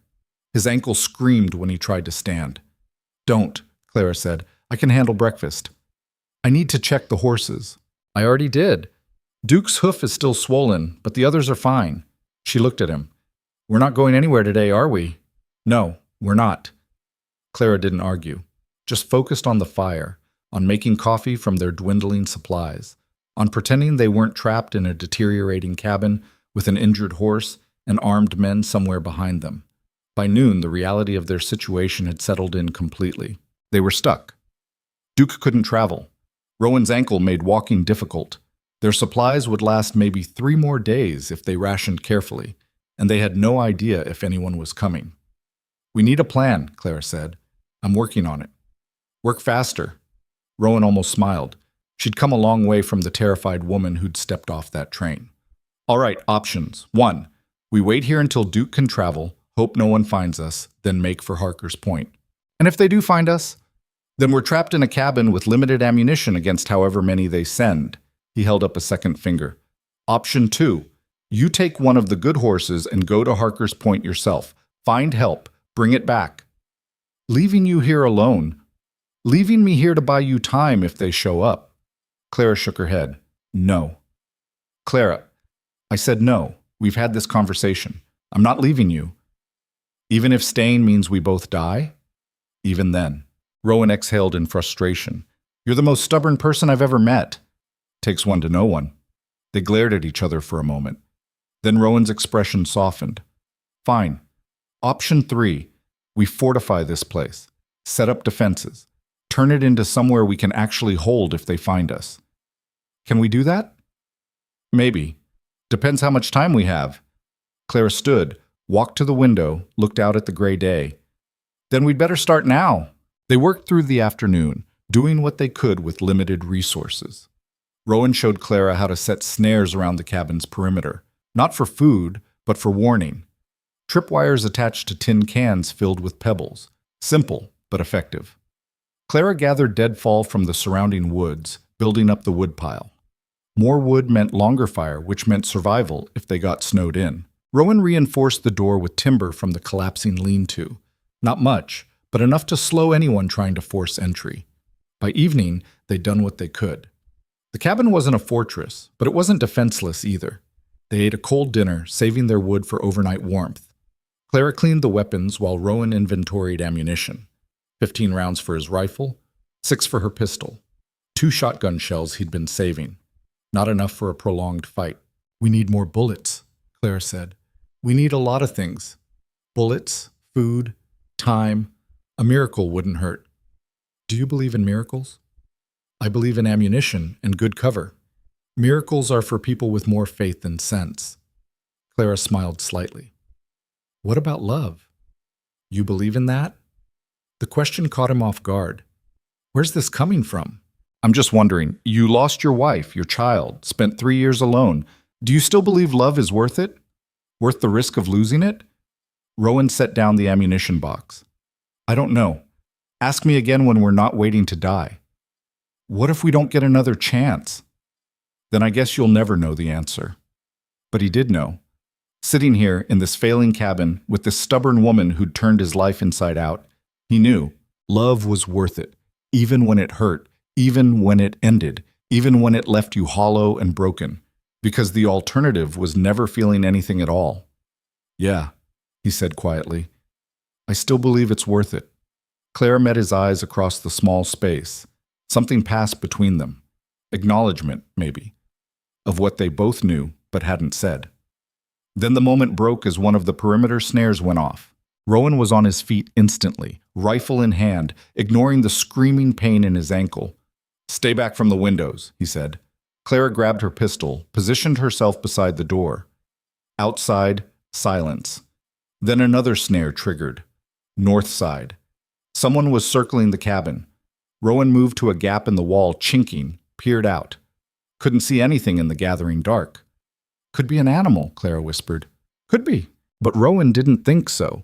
Animals didn't trigger snares in a pattern. A third snare, east side now. Definitely not an animal. How many? Clara asked. Can't tell. At least 2, maybe more. What do we do? Before Rowan could answer, a voice called from the darkness. Rowan Hale! We know you're in there!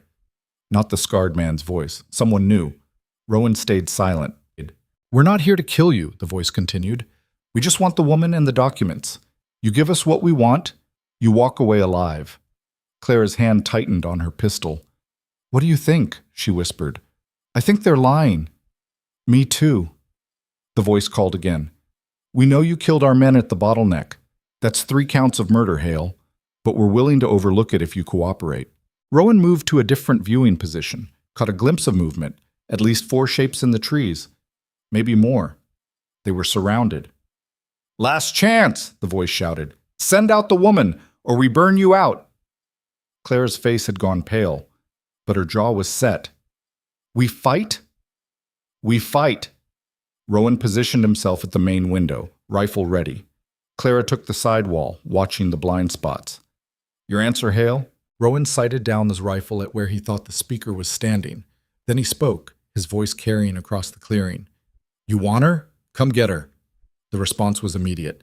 Gunfire erupted from multiple positions, bullets slamming into the cabin walls. Wood splintered. Dust fell from the rafters. Rowan returned fire. 1 shot, carefully aimed. Someone in the trees screamed. That's 1, he shouted. More gunfire. A window shattered. Clara ducked as glass exploded above her head. You okay? Rowan called. Fine. He fired again. Missed. The attackers were staying mobile, not giving him clean shots. A burning torch arced through the broken window, landed on the floor. Clara grabbed it, threw it back out before it could catch on anything. Another torch came through a different window. Rowan shot the man throwing it. The figure dropped. 2. But more torches were coming now, 3 or 4 at once. Clara scrambled to grab them, but one landed in the corner near the sleeping platform, caught on some old dried straw that had been there for years. Fire bloomed, fast and hungry. We need to go, Clara shouted. Rowan knew she was right. Stay here. They'd burn. Run out. They'd get shot. No good options. Just bad and worse. Back door, he shouted. Move. There wasn't really a back door, just a loose section of wall he'd noticed earlier. Rowan kicked it hard. Once, twice. On the 3rd kick, it gave way. Clara went through first, pistol up, scanning. Clear! Rowan followed, just as the fire spread to the roof. Behind them, the cabin was turning into an inferno. They ran for the tree line, expecting bullets any second, but the gunfire had stopped. Rowan risked a glance back. The attackers were silhouetted against the burning cabin, watching, waiting. Then he understood. They'd let them escape, let them run into the darkness, because out here, in the woods, in the snow, with night falling and temperatures dropping, they were dead anyway. Keep moving, Rowan said. Don't stop. Clara didn't argue, just ran. Behind them, the cabin collapsed in a shower of sparks and flame, and ahead, only darkness and cold, and the certainty that somewhere in those trees, armed men were hunting them. Rowan's ankle gave out after half a mile. He went down hard, biting back a scream. Clara grabbed his arm, tried to haul him up. "I'm okay," he lied. "Keep going." "Not without you." "Clara." "Don't.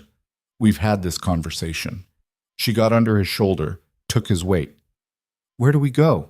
Rowan's mind raced through their options. The horses were gone. Still at the cabin, probably scattered or stolen by now. Harker's Point was still miles away. They had minimal supplies, no shelter, and at least 2 armed men still hunting them. "North," he said. "There's a creek about a quarter-mile up. We stay in the water, hide our tracks. And then? Then we figure out how not to freeze to death." They moved through the darkness, Clara half carrying Rowan, both of them stumbling over hidden roots and rocks. The temperature was dropping fast, and without the fire, the cold was brutal. They found the creek by sound more than sight, water moving over stones, not quite frozen yet. Rowan led them into it, gasping as the icy water filled his boots. "This is insane," Clara said through chattering teeth. "It's survival." They waited upstream for 20 minutes, until Rowan was sure they'd broken their trail. Then he guided them to the bank, into a dense stand of pine. "Here," he said. "We stop here." Clara helped him sit, then collapsed beside him. Both of them were soaked, shivering, running on adrenaline that was rapidly fading. "We can't light a fire," Rowan said. "They'll see it." "I know." "We need to stay warm another way." Clara understood. She moved closer and they huddled together, sharing body heat, wrapped in whatever dry fabric they had left. It wasn't enough. Rowan could feel the cold seeping into his bones, could feel his thinking getting fuzzy. Hypothermia setting in. "Talk to me," Clara said. "Stay awake." "I'm awake." "Tell me something. Anything. Just keep talking." Rowan's mind struggled for something to say. "When this is over, if we make it, I want to build another cabin." "Yeah? Yeah, somewhere with a real floor and windows that close properly. Maybe even 2 rooms. Sounds nice. We could have chickens, maybe a garden. I don't know anything about chickens." "I'll teach you." Clara laughed, but it came out more like a sob. "You're delirious." "Probably, but I mean it. I want—" He paused, gathering the words. "I want a life with you, a real one, not just survival." "Rowan, I know the timing's terrible. I know we might die tonight, but I need you to know that. You're not just someone I'm protecting. You're someone I—" He couldn't finish. Didn't know how. Clara turned his face toward her. In the darkness, he could barely see her features. "I know," she said softly. "I feel it too." She kissed him then, cold lips, desperate and real and tasting like fear and hope and everything they'd survived together. When they broke apart, Rowan could hear voices in the distance, the hunters still searching. "We should move," Clara whispered. "Not yet. They'll hear us." So they stayed there, huddled together in the darkness, listening to their pursuers get closer. And Rowan realized that after 3 years of choosing isolation, of choosing loneliness over the risk of loss, he'd choose her every time, even if it killed him, especially if it killed him, because some things were worth dying for, and Clara had become one of them. The voices faded after an hour, moving south, away from where Rowan and Clara huddled in the darkness. But the cold didn't fade. It got worse. Rowan's entire body was shaking now, violent tremors he couldn't control. His thoughts were starting to drift, fragmenting into pieces that didn't quite connect. He knew what that meant. Hypothermia was winning. "We have to move," Clara said. Her voice sounded far away. "Rowan, can you hear me? We have to move. Too cold." "I know. That's why we have to move." She was pulling at him, trying to get him up. "Come on, please." Rowan tried to stand. His legs wouldn't cooperate. The ankle that had been merely twisted was now useless, swollen inside his boot like something dead and foreign. "Leave me," he said. "No." "Clara, I can't. I don't care." She got under his arm again, hauled him to his feet through sheer stubborn will. "We're moving. Now." They stumbled through the forest, Clara bearing most of his weight. Rowan didn't know where they were going, didn't know if Clara knew, just knew they were moving, and movement meant heat, and heat meant staying alive a little longer. Time became strange. Minutes stretched into hours or collapsed into seconds. Rowan would find himself somewhere new without remembering how he got there. Clara's voice kept pulling him back, kept him anchored to the present. Talk to me, stay with me. What's your favorite season? What? Your favorite season, tell me. Fall, he managed. Colors, cooler weather, good hunting. Mine's spring, everything growing, everything new. Makes sense. Why? You're a spring person, all hope and new beginnings. Clara laughed, but it sounded like crying. I don't feel very hopeful right now. You're still moving. That's hope. They kept walking. Dawn came slowly, gray light filtering through the trees. Rowan became aware that Clara was singing, quiet, almost unconscious. A lullaby, maybe, or a hymn, something her mother had taught her before she died. You have a nice voice, he said. Clara stopped singing. You're delirious. Maybe. Still true. The forest opened up ahead of them. Clara stopped, and Rowan forced his eyes to focus. A road. An actual road, rutted and snow-covered, but definitely man-made. Which way? Clara asked. Rowan tried to remember the geography, tried to pull together the scattered pieces of his knowledge of this mountain. East, he said finally. I think. East leads down. They turned east. The road made walking easier, but it also made them visible. If the hunters were still searching, they'd check the roads first. But at this point, exposure to enemies seemed less dangerous than exposure to the elements. They'd gone maybe a mile when Clara stopped abruptly. What? Rowan asked. Smoke. I smell smoke. Rowan sniffed. She was right. Wood smoke, faint but definite. Be them, he said. Could be someone else. Anyone else would be a miracle. I thought you didn't believe in miracles. I'm reassessing my position. They followed the smoke smell. It grew stronger, more distinct. Then the road curved, and they saw it. A wagon, old but serviceable, pulled off to the side, a small fire burning beside it, and sitting by that fire, warming his hands, was Tom Bradshaw. Clara's grip on Rowan tightened. Is that? Yeah. Tom looked up as they approached, and his face went through several expressions in quick succession. Surprise, relief, horror at their condition. Holy hell, he said, standing. You two look like death warmed over. Feel worse than we look, Rowan said. Tom was already moving, grabbing blankets from the wagon, draping them over both of them. Get by the fire. Now. They collapsed near the flames, and the heat felt like salvation. Rowan's shaking intensified for a moment, body trying to rewarm itself, then slowly began to ease. Tom was pulling supplies from the wagon, coffee, bread, a bottle of whiskey. How'd you find us? Clara asked through chattering teeth. Wasn't looking for you specifically. Was heading to Harker's Point with a delivery when I saw the smoke from your cabin burning. Figured something had gone wrong. He poured coffee into tin cups, handed them over. Spent the night waiting here, hoping you'd make it down off the mountain. You could have been killed, Rowan said. Yeah, well, I'm old and stubborn. Makes for poor decision-making. Tom settled across from them. How many were there? 4, maybe 5. We killed 2 for sure, maybe wounded another. And the rest? Hunting us. Or were last we knew.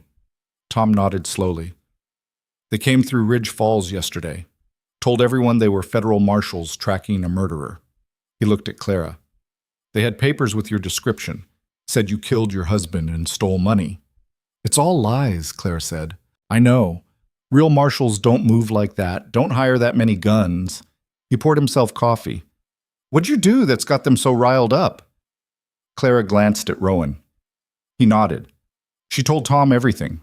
The railroad syndicate, her father's death, the documents, the families that had been killed. All of it. Tom listened without interrupting, his weathered face growing darker with each revelation. When she finished, he was quiet for a long moment. Then, You've got proof of all this? Clara pulled the oilskin pouch from inside her coat. Somehow, despite everything, she'd kept it safe. She opened it, showed Tom the documents. He examined them carefully, his expression grave. This is enough to hang half the territorial government. I know. And you've been carrying it alone for 8 months. I didn't have anyone else. Tom looked at Rowan. Until him. Until him, Clara agreed. Tom handed back the documents. All right, here's what's going to happen. I'm taking you to Harker's Point. There's a man there, Daniel Reeves. Used to be a federal prosecutor before he retired. He's honest, which is why he doesn't practice anymore. Too many powerful people wanted him dead. Will he help? Clara asked. If what you've got is as solid as it looks? Yeah, he'll help. Tom started packing up. But we need to move. Those men are still out there, and they're not going to stop. Rowan tried to stand. His ankle screamed, and he nearly went down. Tom caught him. How bad? Bad enough. Can you ride? If I have to. Between them, Tom and Clara got Rowan into the wagon bed. It hurt worse than walking, every jolt sending pain shooting up his leg, but at least he wasn't bearing his own weight. Clara climbed up beside Tom on the driver's seat. Tom snapped the reins, and the wagon lurched into motion. Rowan lay in the back, watching the sky through the bare branches overhead. Gray clouds rolling in. More snow coming. He thought about the cabin burning, about the men they'd killed, about how close they'd come to dying in the woods, and he thought about what came next. If they made it to Harker's Point, if this Daniel Reeves could help, if the documents were enough to bring down the syndicate, if they survived that long, too many ifs. But for the first time in days, Rowan felt something other than desperation. He felt like maybe, just maybe, they had a chance. They reached Harker's Point by mid-afternoon. The settlement was exactly as Rowan remembered it, a collection of weathered buildings clinging to the mountainside, most of them empty now that the mines had played out. Maybe 20 structures total, maybe 30 people, the kind of place you came to disappear. Tom drove straight to a house on the edge of town, larger than the others, better maintained with smoke coming from the chimney. He pulled the wagon to a stop. Wait here. He disappeared inside. 5 minutes later, he emerged with a man in his 60s, tall, thin, with sharp eyes and graying hair. Daniel Reeves. He approached the wagon, looked at Clara first, then at Rowan in the back. Tom says you've got something I need to see, he said. His voice was educated, Eastern, out of place in this rough country. Clara held up the oilskin pouch. Reeves took it, opened it carefully, pulled out the documents. His expression didn't change as he read, but Rowan saw his hands tighten on the papers. After several minutes, he looked up. Where did you get these? My father. He worked as a surveyor for the Columbia Railroad Syndicate. He found the discrepancies and started investigating. And they killed him for it. Yes. Reeves nodded slowly. Come inside. We have a lot to discuss. Tom helped Rowan down from the wagon. Inside, the house was warm and comfortable. Books lining the walls, furniture that had seen better days but was still solid. Reeves gestured to chairs by the fireplace. Clara and Rowan sat while Tom hovered near the door, keeping watch. How much do you know about the territorial corruption? Reeves asked. I know it's extensive, Clara said. The documents show payments to officials across 3 counties. It's worse than that. The Columbia Syndicate has been operating for 5 years. In that time, they've acquired over 100,000 acres of land through fraud, intimidation, and murder. He set down the documents.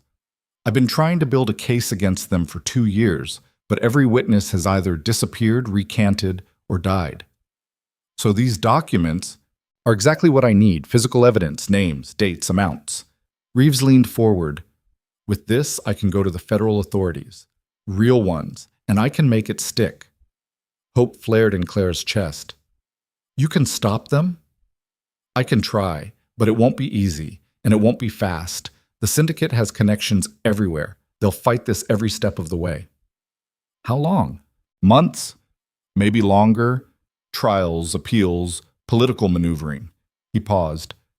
And during all of that, you'll be in danger. They'll do everything they can to silence you before this goes to court. So what do we do? Rowan asked. You disappear, both of you.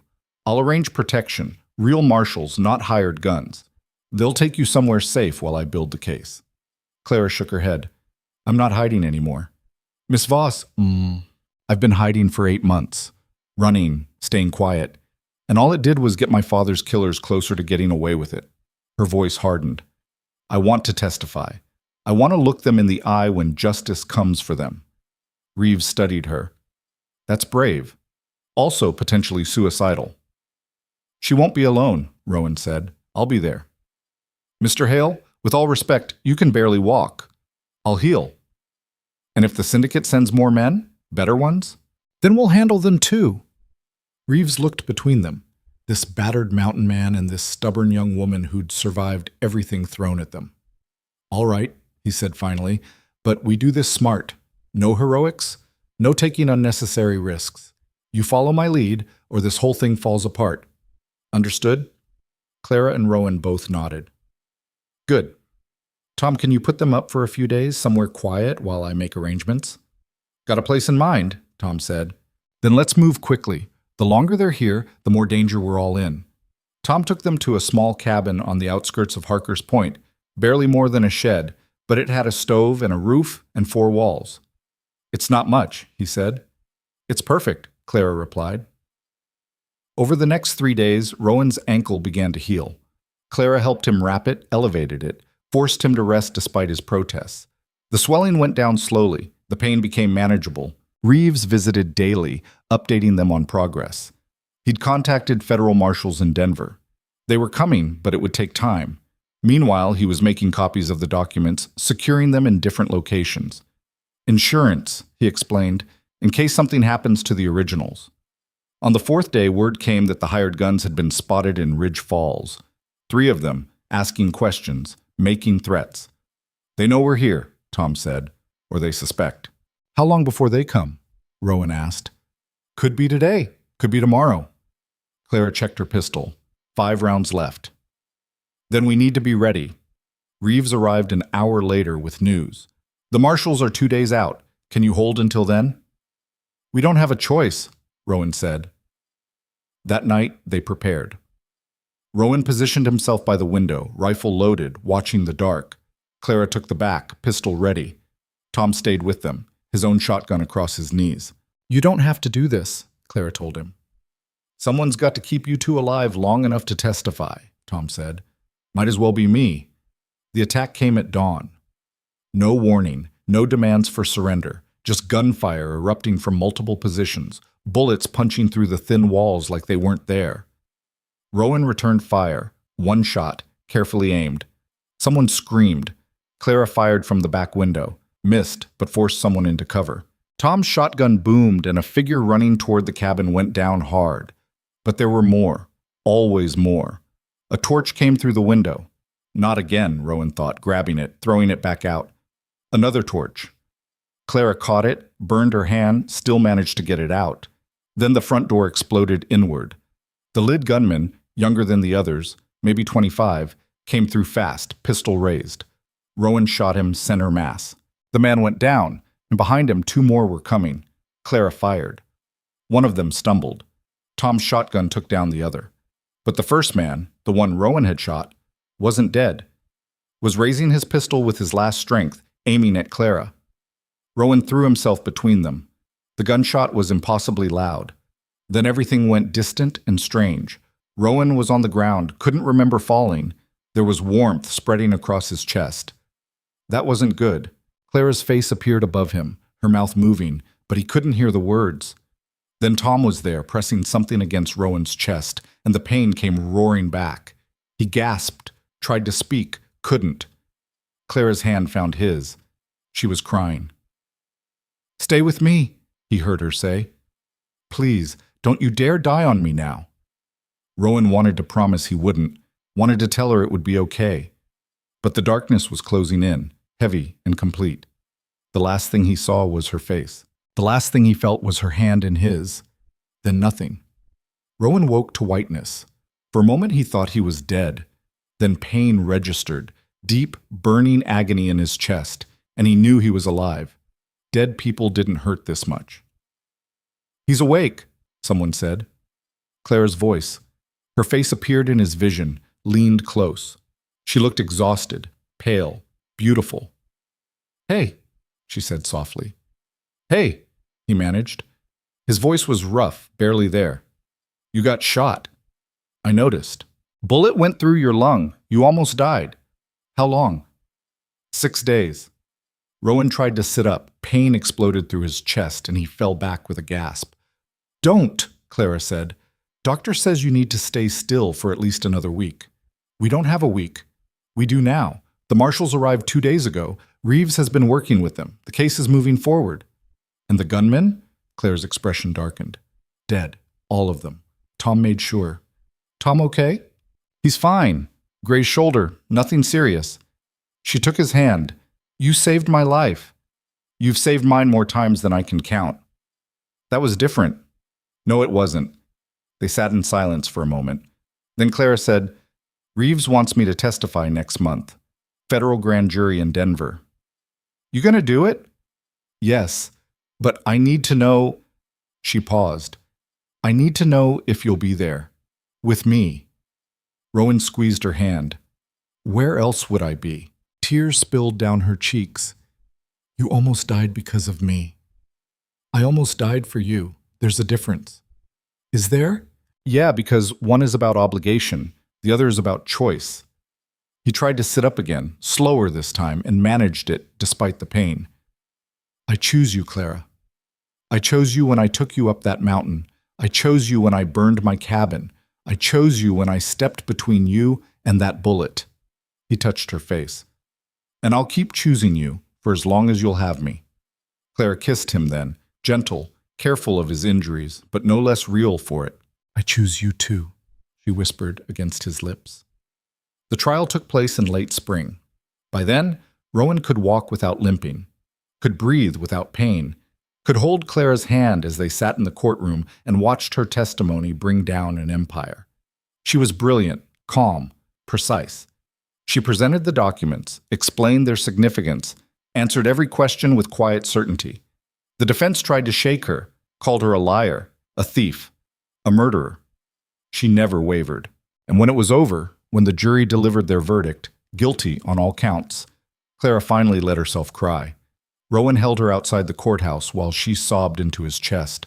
Relief and grief and exhaustion all pouring out at once. "It's over," she said.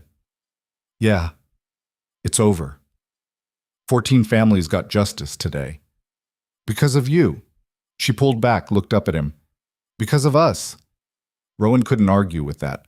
The Columbia Railroad Syndicate collapsed within a month. Assets seized, executives arrested, corrupt officials removed from office. The territorial government underwent a massive overhaul. New elections, new policies. It would take years to undo all the damage, but at least now it was possible. Clara was offered a job with the new territorial attorney's office, investigating fraud, protecting homesteaders. She turned it down. "Why?" Reeves asked.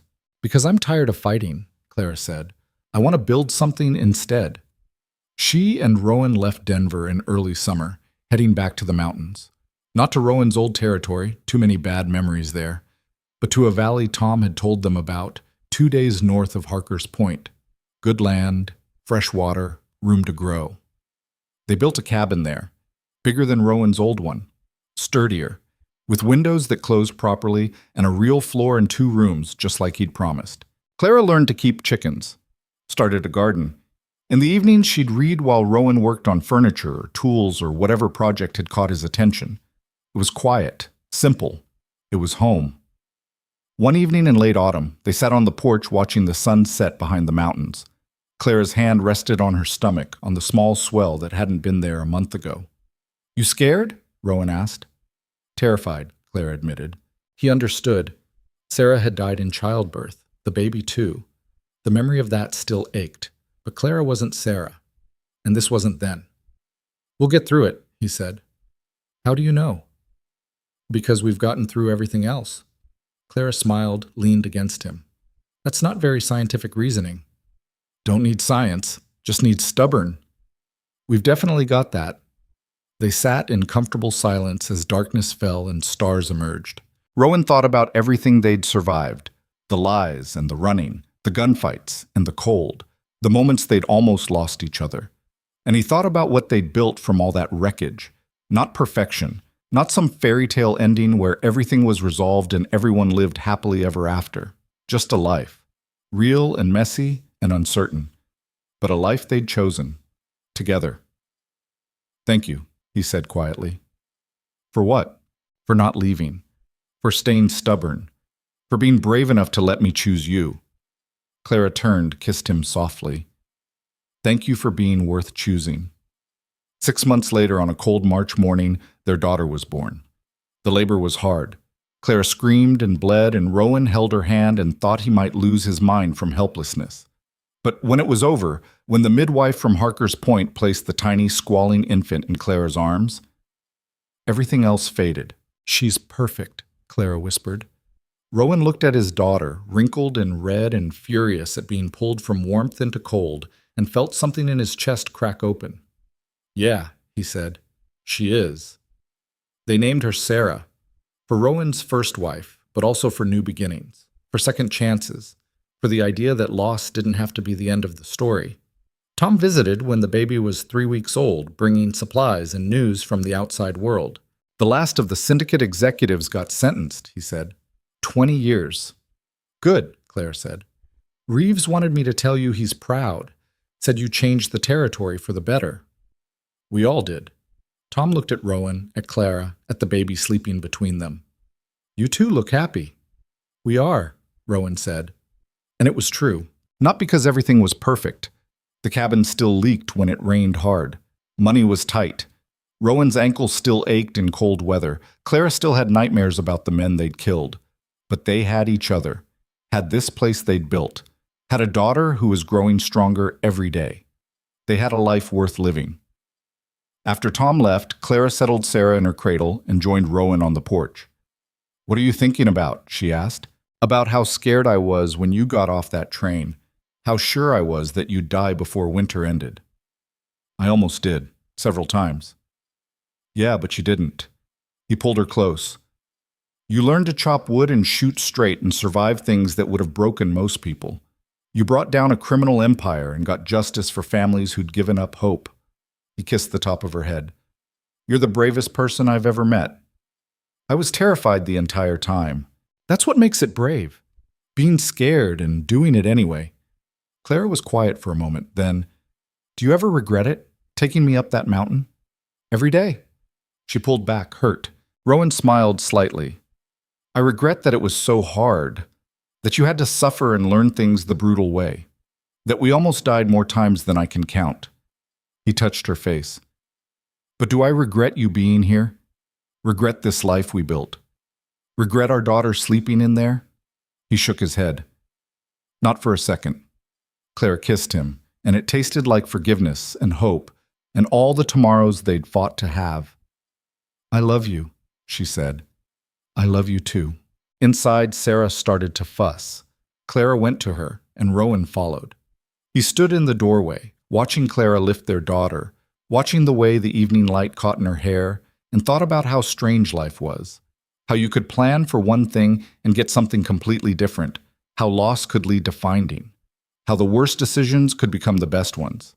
How survival wasn't about being strong or perfect or unafraid. It was about showing up. About choosing to keep going even when everything told you to quit. It was about finding one person, just one, who made the struggle worth it, and refusing to let them go. Clara looked up, saw him watching, smiled. Come here, she said. Rowan crossed to them, wrapped his arms around both of them, his wife and his daughter, and felt complete in a way he'd forgotten was possible. Outside, the wind picked up, carrying the smell of snow. Winter was coming again. But this time, they'd face it together. And that made all the difference. Years later, when Sarah was old enough to ask questions, Clara would tell her the story. Not the sanitized version where everything worked out easily, but the truth. About how her mother had been running for her life and her father had been hiding from his. About how they'd found each other in desperation and built something lasting from it. About how love wasn't always clean or simple or easy. Sometimes it was messy. Sometimes it hurt. Sometimes it required you to be braver than you thought possible. But it was always worth it. Sarah would grow up in that valley, learning to chop wood and shoot straight and survive the mountain winters. She'd hear stories about the railroad syndicate and the families her mother had gotten justice for. She'd grow up knowing that ordinary people could do extraordinary things. That courage wasn't the absence of fear. It was moving forward despite it. That sometimes the best things in life came from the worst circumstances. And that family wasn't just about blood. It was about choice, about showing up for each other day after day through everything life threw at you, about building something worth keeping in a world that was constantly trying to tear things apart. Rowan and Clara never became wealthy, never became famous, never left the mountains they'd fought so hard to survive, but they built a life that mattered, raised a daughter who knew her worth, grew old together, watching the seasons change, watching the territory transform into something better than it had been. And on quiet evenings, when the work was done and the fire was warm, they'd sit together and remember. The train platform where it started, the cabin that burned, the gunfights, and the running, and the moments they'd almost lost each other. All the fear and pain and desperate choices that had led them here, to this porch, this life, this love. And they'd agree without words that they'd do it all again, every brutal moment, every impossible choice, every terrifying step, because some things were worth fighting for, some things were worth bleeding for, some things were worth surviving for, and they'd found theirs in each other. That was enough. More than enough. It was everything.